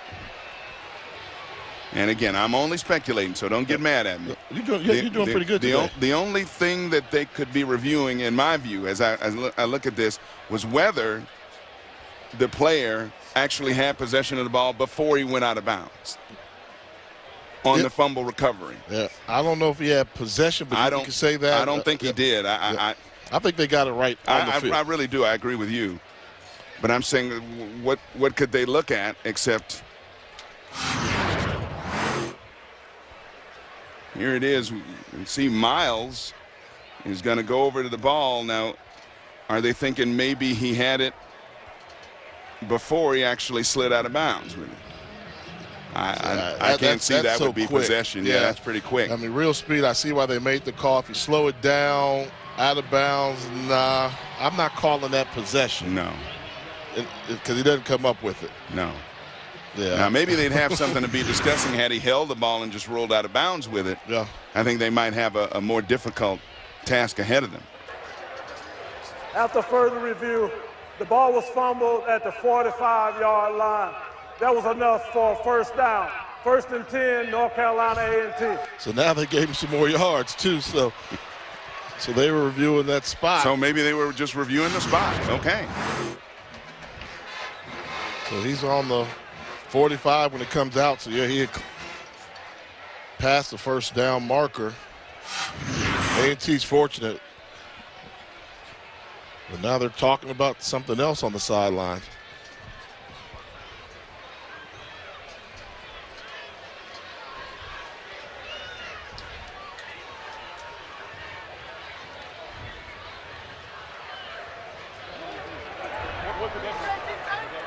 Correction on the spot of the ball. The ball will be placed at the 46-yard line. Second down and 1 at the 46. They give them the first down. They take away the first down. Move the chains back. Cohen, meanwhile, hadn't lost a fumble in 500 touches since a fumble against this North Carolina Central team in the 2014 game, as his team was trailing by 7, and he looked like he was going in on a run play and coughed it up, and has not lost a fumble since that time, and came really close to losing one that time. Fortunate for the Aggies that he did not. So it'll be second and short. And this time he fumbles again. And who has this one?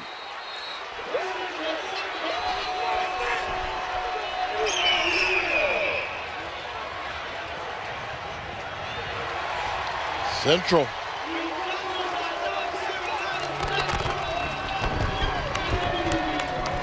This is just indecision between Tariq Cohen and Femi Bamiro.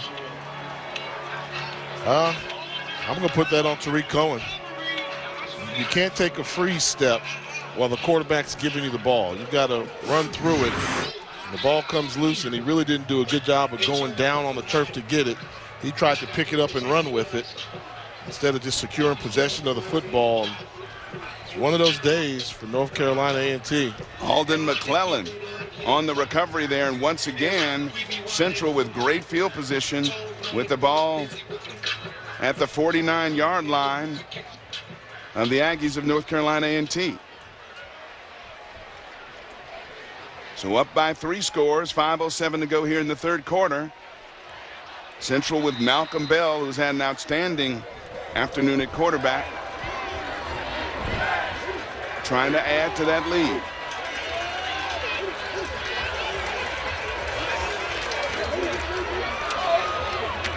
And give that time goes to Dorrell McClain, and McClain off left guard gets it down to close to the 45-yard line.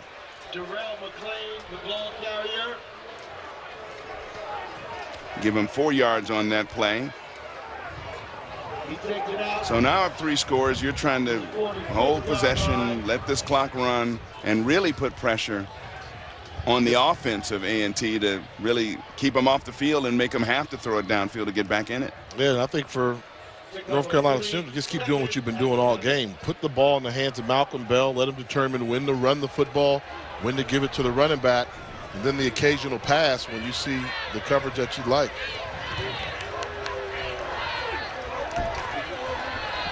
Just beat the play clock that time, and Bell on the quarterback keeper gets it inside the 45 to the 44-yard line before Deion Jones brought him down. It'll set up another third down.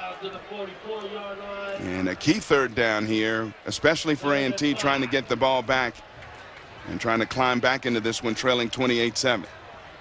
Give him 1 yard on that quarterback keeper, so third down and close to 5. Wow.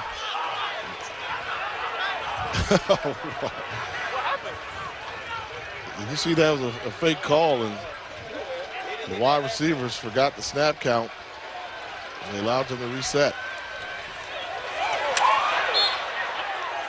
And a little quick slant pass intended for Jalen Wilkes. Look, watch this wide receiver right here in the slot. Well, you know what? I see why they didn't blow the whistle, because you can go horizontally. You didn't go vertically. You didn't go towards the line of scrimmage. You can go side to side. You didn't get set. And they all just kind of stood around like they were looking for the signal. So, lucky break, but it's all for naught as A&T appears to be ready to take possession of the ball on a punt. Tilkey will get this one away, and kicking it away from Garden this time as it is batted at about the 15-yard line, where they will mark it dead. So A&T gets it back in a must-score situation, 29-yard punt, no return. And there's a flag on the play on the far side of the field there.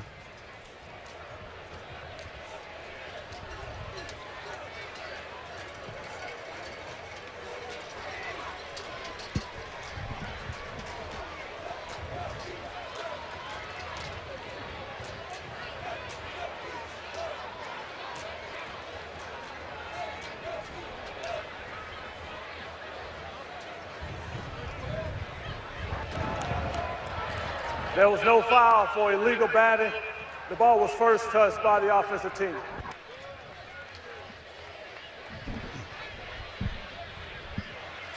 All right, check out the Undefeated for exclusive HBCU content. Click on the HBCU tab on the undefeated.com, and you can see a lot of work from my partner, Jay Walker. A lot of stuff there. I've seen some gimme fives and some other predictions from you all year long.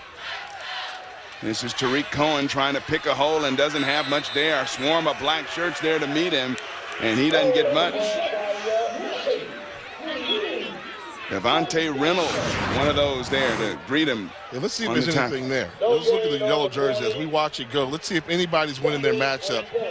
Maybe should have followed the fullback and went to the right side, but the right tackle, Daquan Blake, was getting off the line of scrimmage. So thought we saw Tariq Cohen dance a little bit there, but it's very, very small hole. And the offensive line continues to struggle versus defensive front from North Carolina Central. Cohen 15 carries for only 35 yards in the game. Late in the third quarter, Ramiro has Garden. Garden hit and dropped immediately on the catch at the 19-yard line as LeGrand Harley took him down after the gain of 4. Now, normally you say third and 5, third and 6. You don't mind passing the ball as a quarterback, but with the struggles we've seen from Ramiro every time he drops back to pass, I would not be surprised if we saw them call a draw play here to try and catch North Carolina Central off guard.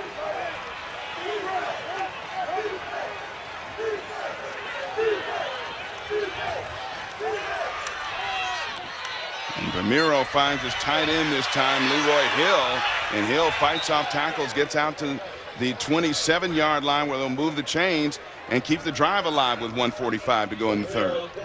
And that was a great second effort by Leroy Hill. When he caught that ball, he was short of the first down with North Carolina Central defenders around him. Gets spun back, but look at the second effort in the lunge to pick up the first down yardage. Great job. Hill, tight end, 15 catches, 157 yards coming into the game. And here's Ramiro on a quarterback draw. Finds some room on the outside. And Ramiro, with a flag down, will step out of bounds at the 39-yard line. That's coming back, holding on the outside by the wide receiver. And thought it was a little bit of an acting job by the defensive back, but he did a good job inducing the flag. Holding, offense, number 1, 10 yards from the spot of the foul, first down.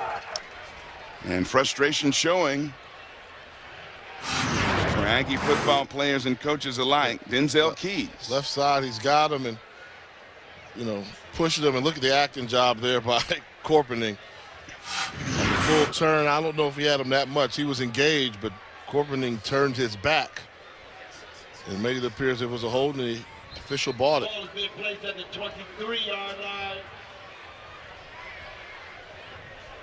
And after the holding penalty on the senior wide receiver from Kinston, North Carolina, it'll be 1st and 13.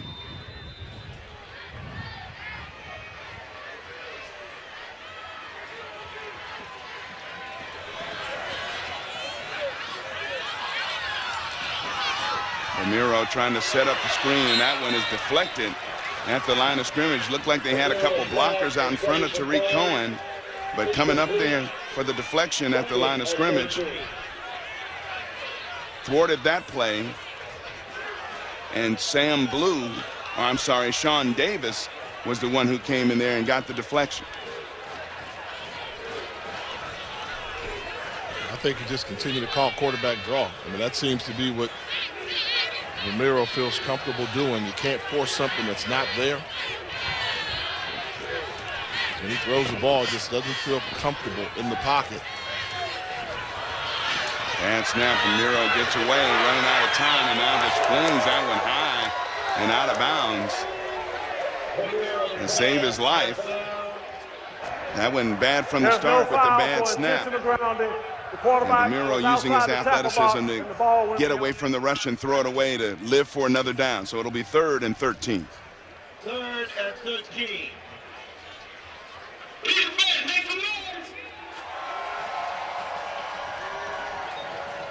We have to give credit to the defensive coordinator, Granville Eastman. His game plan for bottling up Tariq Cohen and this Aggie offense has worked to a T.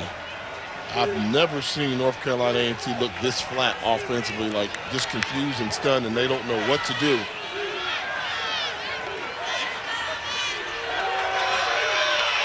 And that one off the hands of Garden and almost intercepted once again.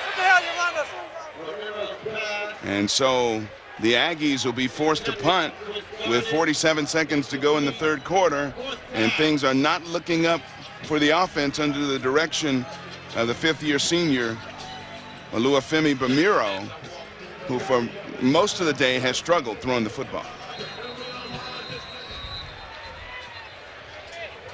Stoppage of play as they're in front punt formation. Prior to the snap, we've had an injury on North Carolina Central. Looked like Jeremy Miles was the one that is walking off the field under his own power right now. And that's why the whistle blew. He down at about the 26 or 27 yard line, and now he's running under his own power, which is good. Bamiro, we've talked about all game, 10 of 28, 140 yards, but 86 of them coming in that one catch and run.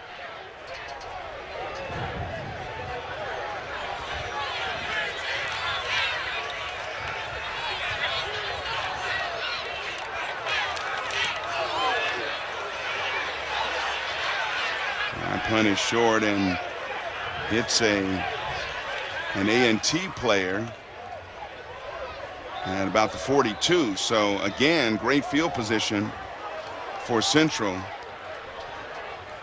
And Malcolm Bell outstanding throughout the game, but especially in the 3rd quarter. They just really made good decisions on where to throw the football, with a great assist from his wide receiver, Stinson, and then zone read over pursuing the running back.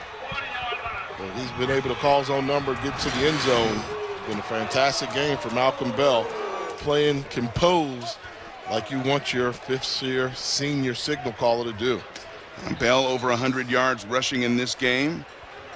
Over 100 yards rushing, 11 carries for 122 last week in the victory over Howard. He has definitely become a weapon, and he's got a lot of room on the far side. Bell finally pushed out of bounds inside the 35. He'll go out at the 32-yard line. Zarius Lockhart might have saved a touchdown, 28-yard gain.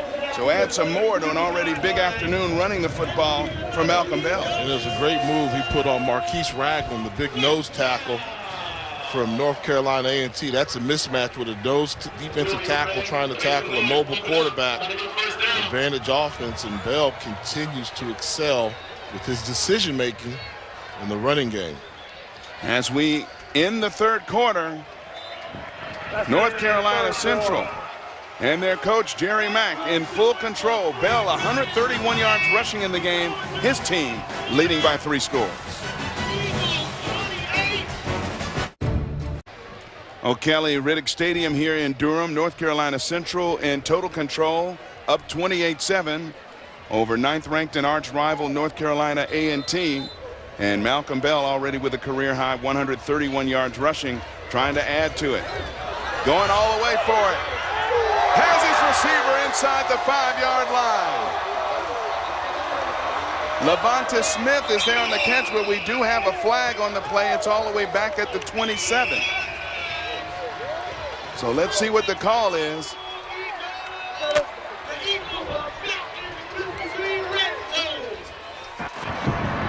Holding, defense, number 9.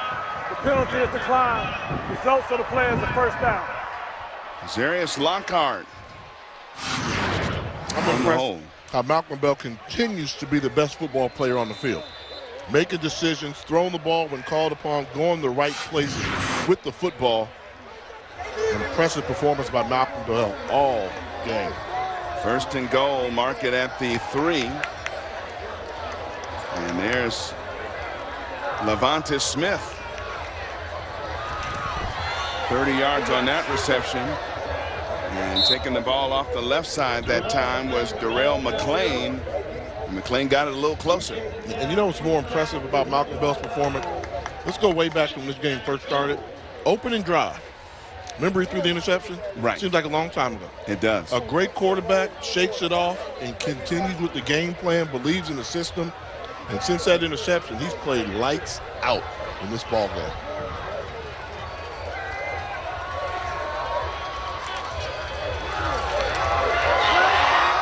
And that is Darrell McClain who plows in from the 1 for a touchdown. And the Eagles of North Carolina Central are putting on some exclamation points against their arch rivals. Darrell McClain going in from a couple yards. Just lowers the shoulder pad level and gets into the end zone.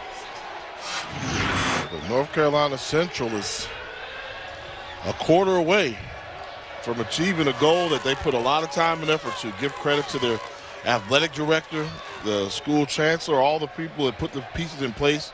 Ingrid Wickham-McCree. And they had Henry Frazier here coaching, who kind of got it going in the right direction, as Coach Mack said. And then Coach Mack came in and finalized it. And the thing about it, you can't question anything when you go undefeated in conference play. And they are on the field is a touchdown. The previous play is under further review. They're going to review the short touchdown run by Darrell McClain, completing a 4-play, 60-yard drive in 1:42. But they have sent an emphatic message to their rivals from 54 miles away. They have done everything in a timely fashion in this game, created turnovers defensively. They've run the ball well from both the quarterback and running back spots. They've thrown the ball downfield well, and their defense has pretty much contained the explosive offensive attack. Yeah, the number 2 rusher in all of FCS football. After the review, the ruling on the field stands. Touchdown.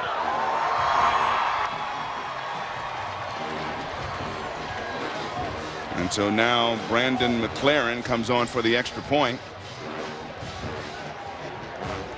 in an effort to put the Eagles up by 28.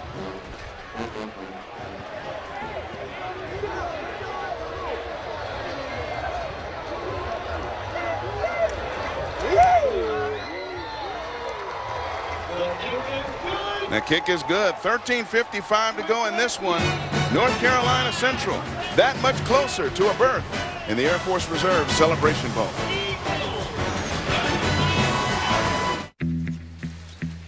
Like the taste of fresh apples? Looking for something a little different? Try an Angry Orchard hard cider. We use traditional cider apples from a 100-year-old orchard. It takes 2 apples to make each bottle of Angry Orchard. So at the end of the day, relax and raise a glass to something a little unexpected.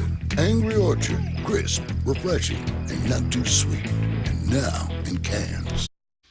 HBCU football history has been preserved at Livingstone College since 1892.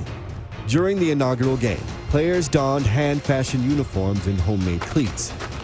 On the school's front lawn, the teams fought through 2 45-minute halves, with Biddle College being declared the winner 5-0. Today, the dream continues with the Air Force Reserve Celebration Bowl.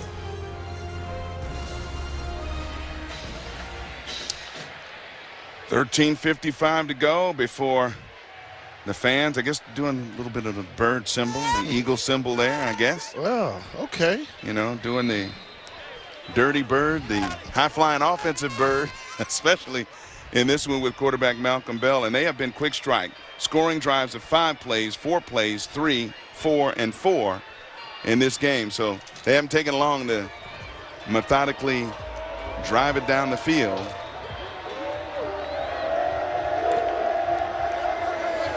This one's going to come down to Garden at the 10.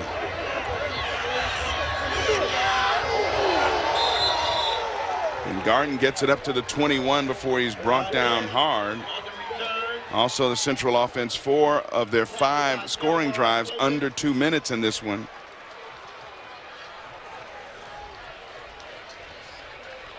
You know what? A picture's worth 1,000 words, and I think right there that says it all. You know, when the dancing girls get a little tired and bundled up and they start caring more about staying warm than watching the game, what's been a great year, they're a little bit shell-shocked and think they're ready to pack it up and take it in. It's cold.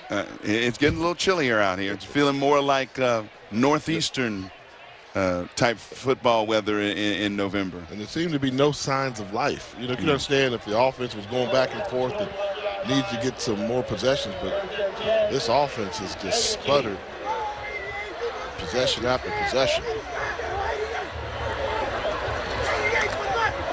Imagine they'll go with the hurry up with Romero. Nice spin move off on the catch by Michael Weaver, and Weaver gets out across the 35, but we do have a flag down on the play. Roughing the passer. They're going to tack on some more yardage to this. Takes it out to the 35-yard line. Flag on the field. Roughing the pass. Defense, number 28, 15 yards, end of the run, first down. Kawan Cox on the roughing the passer play against Bamiro. And they'll add 15 to that 14-yard catch and run play. And that guy, Rod Broadway, he's been around long enough, has seen a little bit of everything. I know that he would have thought his team would not have come out as flat offensively as it did in this one, but sometimes you get that, and especially when you have a change at the most important position on your offense in the quarterback spot. And Bamiro early on just was not able to complete some things. Here's Tariq Cohen bursting into the secondary, and Cohen finally taken down at the 31-yard line, easily his best run of the day, picking up 18. And the sticks keep moving for the Aggies of North Carolina A&T.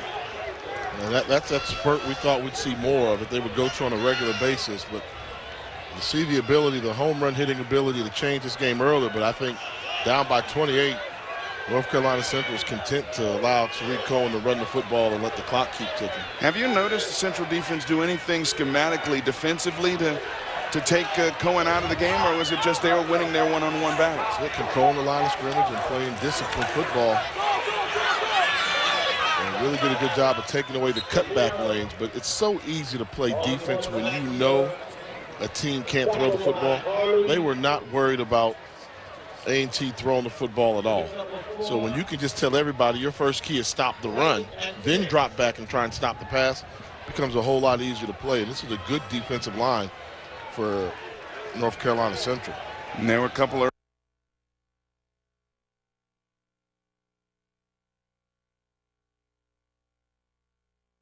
with many of receivers missing a lot high, and then they kind of got this, it seemed like, out of whack, and never really recovered that explosive run game with Tariq Cohen.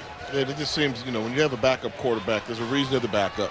And I think in the case of Bamiro, his strength is running, but he wasn't as accurate as he wanted to be. We've seen him misfire a number of occasions, and the timing just wasn't there because all season long he hasn't been working with the first-team offense. 3rd down and 6. Bamiro bounces off some tacklers there, steps inside the 30 and is hit at the 27-yard line, driven backwards. He only picked up 1. So that'll set up a 4th down play. Reggie Hunter, another one of those active linebackers who've been very active in helping to shut down that run game today. Hunter and LeGrand Harley. Hunter, former walk-on in the middle, number 52. Now the leader of that defense. And they ought to be proud of the effort they put forth tonight. And that's what Coach Mack kind of singled out Hunter. Said, that's who we are. Walk-on kid from Henderson, North Carolina. Studies, works hard all the time, and surprised with what our program is. Miro rolling out, throwing far side, and has a connection with his receiver over there. That's the big freshman Elijah Bell, makes the sliding catch at the 20. So that'll keep the drive alive. A&T. 7-yard pickup on that play. And now it looks like we have a change at the quarterback spot. Isaiah Hicklin, number 17, is in there, the converted wide receiver. Stuck at the quarterback spot because of all the injuries that Coach Broadway has suffered there, and the quarterback draw, and he shows some really good speed, the kind of wide receiver speed from that quarterback position, gets that close to first down yardage again. Yeah, I mean, we don't feel comfortable throwing the ball with Miro. We're not going to bring a guy in off the bench and have him throwing passes, so Hicklin and Tariq Cohen probably have a specialty package they designed specifically for him in the game. 8 yards on that play, and then we got flags down as he was looking on the quick slant to Denzel Keys, and Keys definitely impeded as he tried to go over the middle and get it. Pass interference, defense, number 1. The ball will be placed at the spot of the foul, automatic first down. Mike Jones on the interference. It just walls him off. can't do that.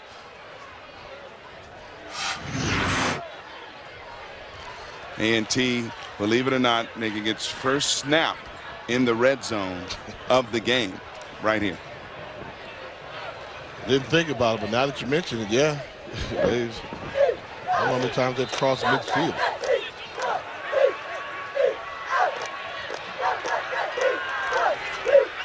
Hicklin gonna keep it off the near side, gets it just inside the 5-yard line. And it'll set up second and go.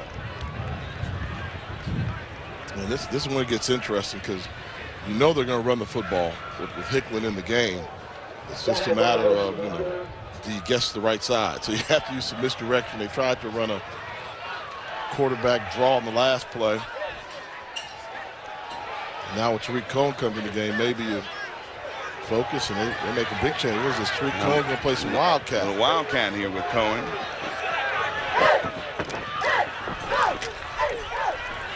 Cohen dancing through a hole and into the end zone, but we have multiple flags down. Maybe he wasn't in the end zone, and he gets all the way out to the 10-yard line before they swarm and tackle him. But 2 flags have been thrown at the 10-yard line, right in the middle of the field.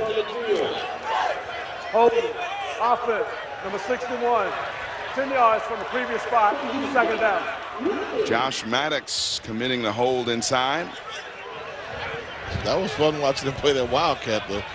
I mean, he waited, and then found a crease and darted to what I thought was in the end zone in a hurry, but that would have been called back anyway for the hold.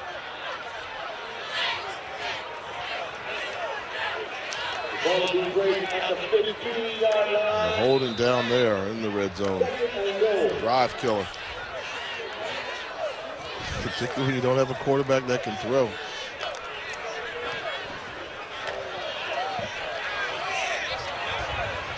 Isaiah Hicklin back in the game at quarterback.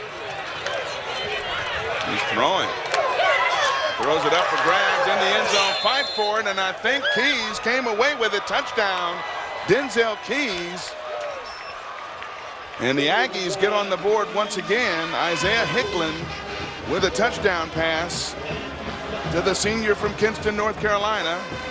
And now that makes it 35-13 with 9:07 to go. Good job by Keys, just going up and pulling the ball away from Mike Jones, the defender. Jones in great position. They both come down with him, but at the end, Keys able to rip the ball away from a pass that should have been intercepted. Great arm and hand strength being shown there by Denzel Keys to snatch that one away for a 15-yard touchdown. And that completes a 9-play, 79-yard drive. It took 4:42, and Cody Jones on for the extra point. And the extra point is good. So 35-14, Central up with 9:07 to go here in the fourth quarter. The Celebration Bowl awaiting the winner of this one, and right now, Eagles in control. ESPNU College Football is presented by McDonald's. I'm loving it. And in part by Nissan, premier partner of the Heisman Trophy. We are back as dusk has fallen upon us here in Durham, North Carolina.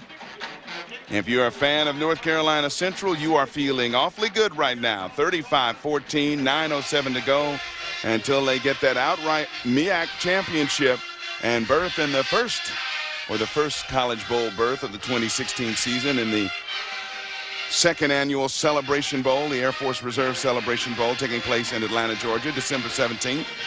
And you can see that on ABC. Malcolm Bell about to lead his offense back out. Of course, they expect an onside kick this time from Cody Jones and company as the ball blows off the tee. Now he's going to move it to the opposite hash. He needs to hurry up before he gets a delay of game. He's got 3. Oh, he was saved because it fell off the tee. Ball blew off the tee. He was not going to get that kick off. There were 3 seconds left on that clock.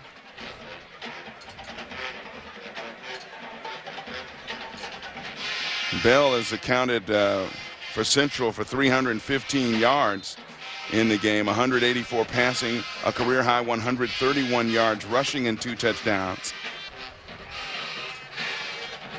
Takes a little luster away from the onside kick when you need a holder. You need a holder, so they may try and just pooch it someplace. He's going to kick it away fully and field it at the 15. And it'll be stopped at the 23 or 24-yard line, where Bell and company take over to try to eat up as much clock as possible and get that much closer to having an outright MEAC champion for the first time in 4 years. And for the 3rd year in a row, they will have thwarted the Aggies' opportunity to win an outright MEAC championship. So we got a rivalry now. Yeah, and it's been interesting because the first year, everybody said, well, A&T kind of took them for granted and Central beat them. Then last year, everybody said, well, A&T kind of knew they were going to the Celebration Bowl, didn't have much to play for, and Central just was playing the tie. Look at this. Exclamation point.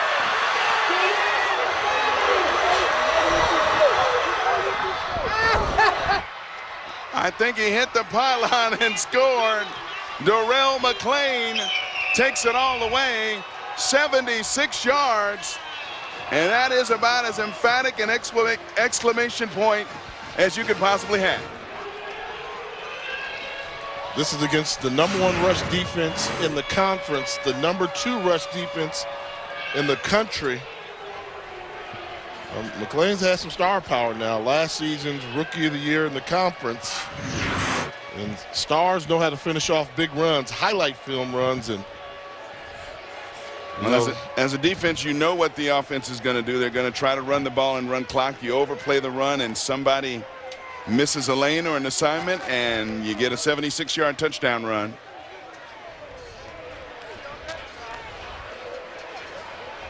And now they're reviewing whether he got into the end zone or not.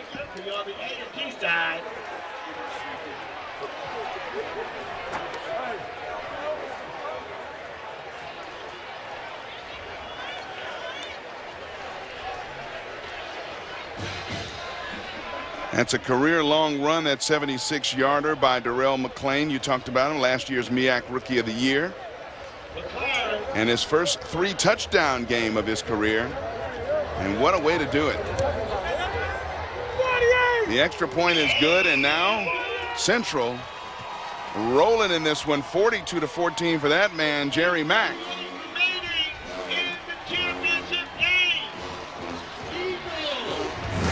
last two meetings between these two teams, Central's won them both back in 2014.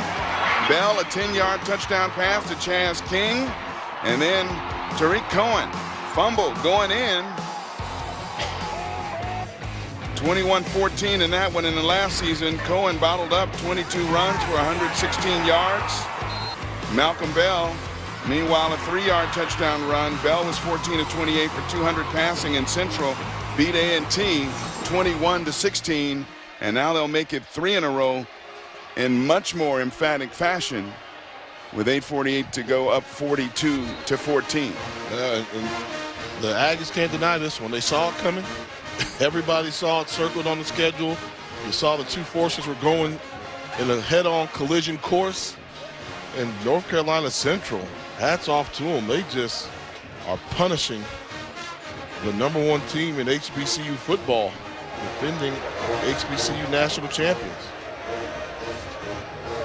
And the kickoff results in a touchback as it lands in the end zone. 1st and 10 for the Aggies. They'll take over at the 25-yard line. And now you just are playing it out with 28 points separating these two. A&T trying to play for pride and send some messages maybe that'll carry into next season. And this is the most points scored by Central against A&T since 1984. It was 49-10 that year, 42-14 here in 2016. And of course, back in '84, there was no Air Force Reserve Celebration Bowl to go to play for the national championship. This is Tariq Cohen still in the game, trying to get outside, and he'll lose yards. You know, and one thing I think that's important for A&T is, you know, they got to get better at the quarterback. I don't think their season ends tonight. You know, I believe that they'll be selected for the FCS playoffs. You can't have a team that's 9-2 with one loss versus an FBS team and another loss versus a team ranked in the top 20. So it'll be a consolation prize, and maybe the Aggies can get it together and make a run in the FCS playoffs, but the chances of going to Celebration Bowl are just about slim and none at this point. Isaiah Hicklin reversing his field there on a designed run play and gets it out across the 20 to the 23-yard line after Cohen lost 3 yards on that first down play. It has been the dream season for North Carolina A&T. First program victory over an FBS team when they defeated Kent State. And running through conference play, the loss to Tulsa hurt. That was their only loss thus far, and now looks like they're close to facing their second loss on the season, but this is still a very dangerous football team. If I was an FCS playoff team, I would not want to face them in the first round. The FCS playoff selection coming up tomorrow. Garden was the intended receiver on that third down pass. They'll set up 4th and 12, and again, getting the big victory at Kent State in 4 overtimes in week 2. Yeah. And then the very next week facing a tough Tulsa. Coach Broadway, by the way, told us, I'm going to try never to schedule 2 FBS opponents back-to-back, because his entire backfield was banged up after that loss to Tulsa. But very impressive coming into this game. And this is a team that could get hot because they stopped the run so well. You know, fine-tune a couple things. You've got Tariq Cohen on offense, and I think they'll get the selection, not what they wanted, but they live to play another day. We'll be back to Durham in a moment. College football playoff. Temperatures cooled off a bit here at O'Kelly Riddick Stadium in Durham, but these North Carolina Central fans are waiting to explode with celebration as their team comfortably ahead and waiting for that invitation. Here's Bell on the fake, and keeper fumbled the football, and I believe that North Carolina A&T has it. Still scuffling for it down there at the bottom of the pile, but the Aggies were pointing the other way, thinking they had it all along.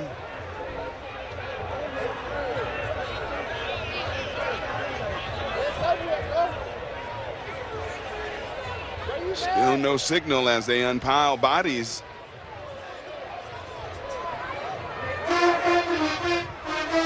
And A&T has been awarded the football. Deion Jones, number 34, on the recovery. One of the few mistakes Malcolm Bell's made, running a little bit high with the football, and ball's poked out by Jeremy Taylor, number 48 in yellow. And Deion Jones makes the recovery. And I think that play right there, that's why they call it Aggie pride. Easy to just let the guy just keep running for you. They made a play. They'll fight till the end. Central in this game has averaged 8.8 yards per play, and he had a good gain there by Malcolm Bell before he fumbled the football. And Bamiro back in the game at quarterback. And Tariq Cohen cannot quite get the corner. They stretched him out laterally, and he goes out of bounds at the 44-yard line of Central after a 3-yard pickup, and ran into all of the black shirts there on the Central sideline. And the officials got in there quickly before anything extracurricular jumped off, as they would say. They were chasing him sideline to sideline. A little trash talking. I mean, that's going to happen when you shut down such an explosive runner like Tariq Cohen. And I'm sure Cohen's got some frustration as well.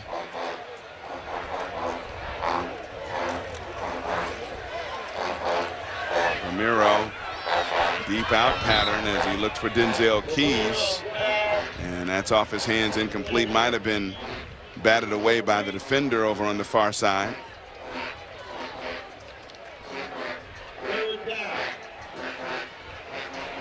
And this will set up 3rd down.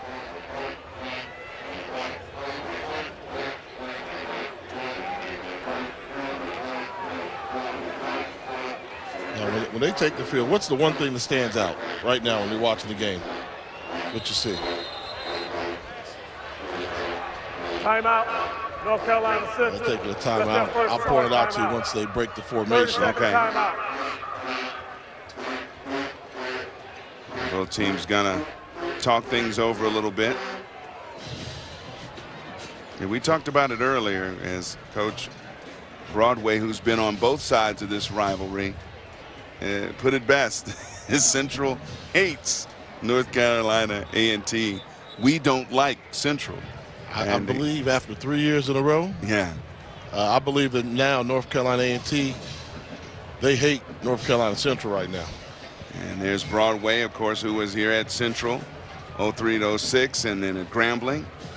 Won Black College Football National Championships at both stops, and including this one last year with the Celebration Bowl victory over Alcorn in the inaugural Air Force Celebration Bowl in Atlanta last December. So now when you're looking for excitement and we take a look at the formation here, you know what stands out to me?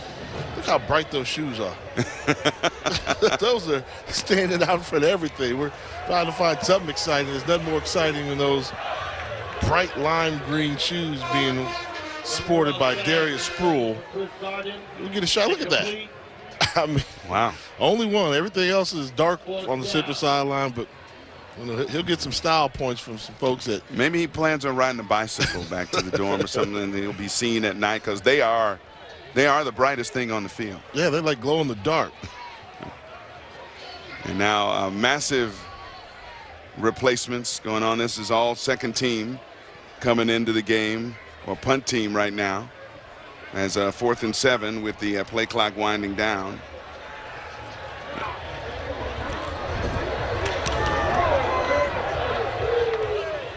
High short punt lands at the 15 and bounds back up toward the 23-yard line where it'll be downed. And who's the best running back on the field in this one? Malcolm Bell. Malcolm Bell. We'll give it and to Darrell McClain. Darrell McClain as well, from the running back position at least. 3 touchdowns, a career high. And of course the final one, 76 yards. And no, I'm not going to tell you I could have made this one, but there was nobody there when he got to the point of attack.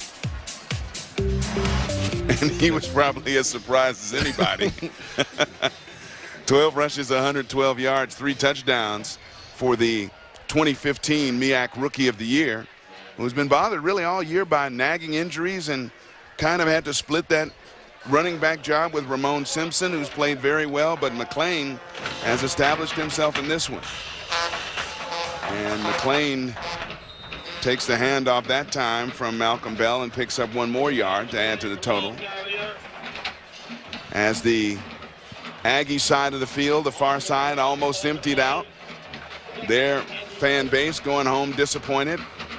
Got to make that hour drive or so, wondering what might have been, but the home side of the field, a lot of fans still here waiting to explode in celebration. And boy, I didn't mean to play on words like that, but they're going to be booking their reservations to Atlanta December 17th for the Air Force Reserve Celebration Bowl against the SWAC conference winner. And I guess if Grambling wins out, they might be the representative. Yeah, they got to win the Bayou Classic first. Exactly, exactly, and that will not be easy. Alcorn's already clinched the spot in the SWAC championship, so they have an opportunity. So the winner of the Bayou takes on Alcorn State in the SWAC championship, and the winner of that game will face North Carolina Central. I have to say it. Will face North Carolina Central in the Celebration Bowl. And Central appears here with the last couple of weeks' performances running and throwing the ball by Malcolm Bell. Seems to have an emerging star to talk about, a guy. I mean, it is the most important position on the offense, but Bell establishing himself as a leader at the right time of the season. This team will run the table in the MEAC. But you know what will be interesting, and when you look at the matchups, it's all about matchups because certain teams match up better against others. Obviously, Central matches up well against A&T. If I look over at the SWAC and I say, well, if it's Grambling has a lot of team speed. Yeah. I mean, they got some guys that can run, including the quarterback, Devontae Kincaid, who's been phenomenal. Only 1 interception on the season, and then you throw in that NFL caliber wide receiver they have in Chad Williams. Grambling has the star power there. And then very athletic team. Remember, that's the same team that really went into Arizona and led FBS perennially solid Arizona team for much of that game and had opportunities. Grambling's a lot stronger than teams give them credit for. They've got the speed, but you know they're not giving up points because they're playing defense because they're really strong down there. And then if you talk about on the other side at Alcorn, they're trying to get it together. A lot of pride. They've been a 2-time defending SWAC champions. They don't expect to lose the SWAC championship game, so you got to go in there and beat them. But that's what's at stake at the Air Force Reserve Celebration Bowl, the matchup. And Central, of course, will be that MEAC representative in 3 minutes and 47 seconds. Is it too early to draw an NCCU there? Yeah, that was really a bad NCCU. Go ahead, try that one more time. I got bad penmanship, man. You know. Especially on the screen there, on the telestrator. And this is Hicklin on the quarterback draw. And getting down to about the 35-yard line. So, yeah, Grambling is very physical, very fast team. And it will be a very interesting matchup. Yeah, but let's not forget, I mean, you know, you can't forget about Alcorn. Right. Alcorn's going to have pride. 2-time defending champion. They still have Jabrian McKenzie. They've got some talented guys there. You just have to figure out, you know, they got banged up early. 4 season losses on the year in conference play right now, so it's not the traditional winning they've had, but anytime you get a chance to one game to extend your season. And that's Tariq Cohen still in the game, dancing around, trying to find any kind of lane. And he turned what could have been a sure loss into a 2-yard gain. Marquise Warford, that's what I was thinking. Warford from Alcorn, the do everything type back. So, but Atlanta will be special. I mean, that game continues to become the marquee HBCU event. And of course, FCS playoffs selected tomorrow. You're going home and do my homework. I'm on the selection show You're going to tomorrow. be on the selection show tomorrow. And you're saying, despite this loss in performance, that this A&T team should be selected for the FCS playoffs. I think so. 2 losses on the season to Tulsa, who's played well. Tulsa's going to a bowl this year. And then your other loss came to North Carolina Central, who's ranked in the top 20 and going to the Celebration Bowl. Sometimes you have to have quality losses and to offset that with a quality win. And their win has been versus Kent State, which is moving up a level. You know, the question mark was about Central was if they lost, could they get in? They would have had a little bit of a tougher time because they were saying, well, they had quality losses to the two FBS teams, but what was their quality win? Well, they went out there tonight and took their quality win. Oh, and Tariq Cohen was cutting up through an opening, one of the larger openings he's had in the game, but just tripped up. And he might still be running, but he gets a first down after the pickup of 8. And this could just about do it. But you know, the Aggies will not quit. They're going to continue to try to move the ball down the field and get on the scoreboard one more time before this one ends. In the final minute 15. This is Hicklin. And so that much closer, as you can see on the near sideline as we look out of the booth up here, that many of the Central players are kind of all huddled together. They are ready to explode onto this field and celebrate. Oh, no, they're ready to get the coach with Gatorade. Right. Man. Come on, Eric. You didn't see that coming? The first out run. Well, that's part of the celebration. I said celebrate, which is what they're doing now. I did not see the Gatorade. I just kind of glanced out. And there he is, Coach Jerry Mack. One of the rising stars in coaching. Fantastic job here, and MEAC champion head coach Jerry Mack. And there's Cohen reversing his field. Far side, and Cohen finally goes out of bounds at about the 8-yard line. Some of his best runs we've seen in the last couple plays, far too little too late, but no quit in this Aggies team of Rod Broadway. 15 yards on that one. Meanwhile, on the other side, Coach Jerry Mack, and it feels good. Looked like he'd just been in a heavyweight fight there, and they are toweling him down after getting the victory. And you might say this one, we expected it to be maybe by a decision, but this one was by knockout in this contest this evening here in Durham, North Carolina. It was the exclamation point. They had a couple moments where they put the nail in the coffin, and this was no different. And they're swarming the field while the clock is still ticking, but A&T's not going to snap the ball. They're just going to take it and let this game come to an end. North Carolina Central, your Mid-Eastern Athletic Conference football champions. And they did it in emphatic fashion behind the play of their quarterback, Malcolm Bell. Over 300 yards total offense, and now they're going to try to corral everybody that's on the field, off the field for one final play.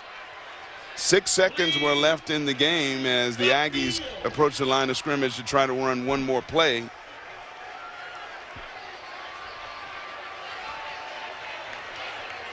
Yeah, I don't know how eager A&T was to snap the football.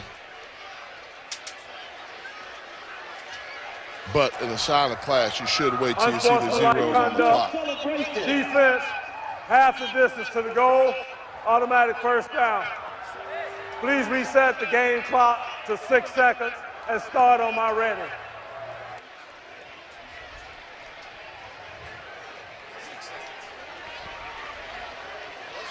And Coach Mack, his family with him, and of course leave it to the boy to take the hat. Clock operator, please start the clock on the snap. I'm surprised. I mean, they got everybody off the field pretty quickly. Yeah, I was surprised at that. And they haven't even started the game clock like they were supposed to. And there's Tariq Cohen, who will go into the end zone for a touchdown. And now with 4 seconds left, they'll actually kick an extra point and have to line up for a kickoff. So we're not done yet. There's a case where you just hope nobody gets hurt. Exactly. In this play. It's truly mop-up duty.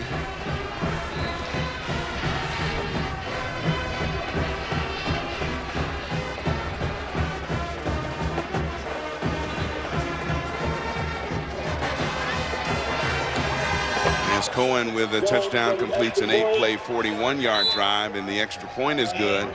So it'll look better on the scoreboard, 42-21 now. Give that young man credit. That's his 18th rushing touchdown on the season as he continues to add yardage to his already record-setting career in North Carolina A&T, the all-time leading rusher in the conference.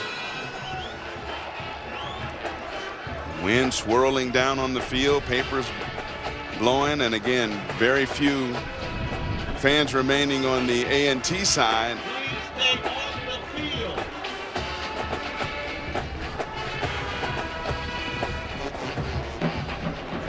And now the Eagles of North Carolina Central just want to get the party and the celebration started, but you got 4 ticks left on the clock before you can officially do that.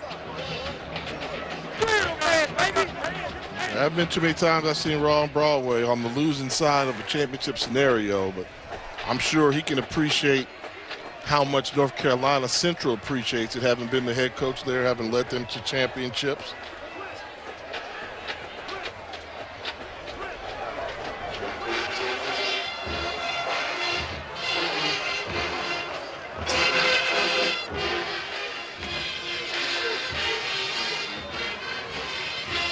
And once again, the swirling wind blows the ball off the tee for Cody Jones, who I'm going to imagine will attempt an onside kick.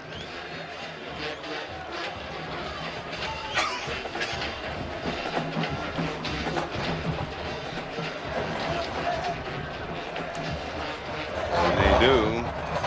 And the ball fielded at midfield, and now they let the clock run out, and the official celebration can begin.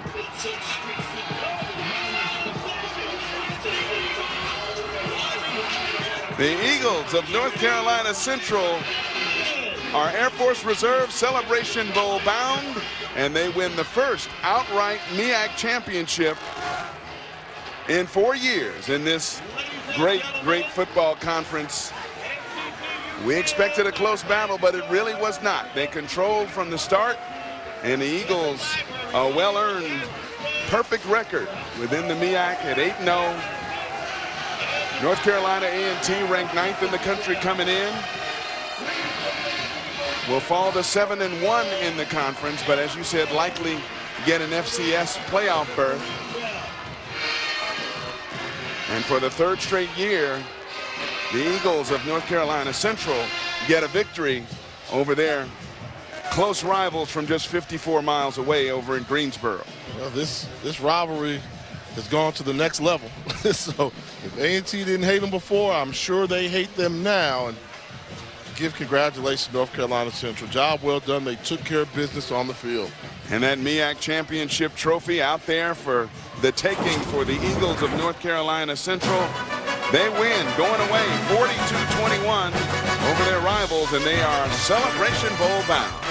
For Jay Walker and all of us here at ESPNU, Eric Clemens saying, so long, everyone.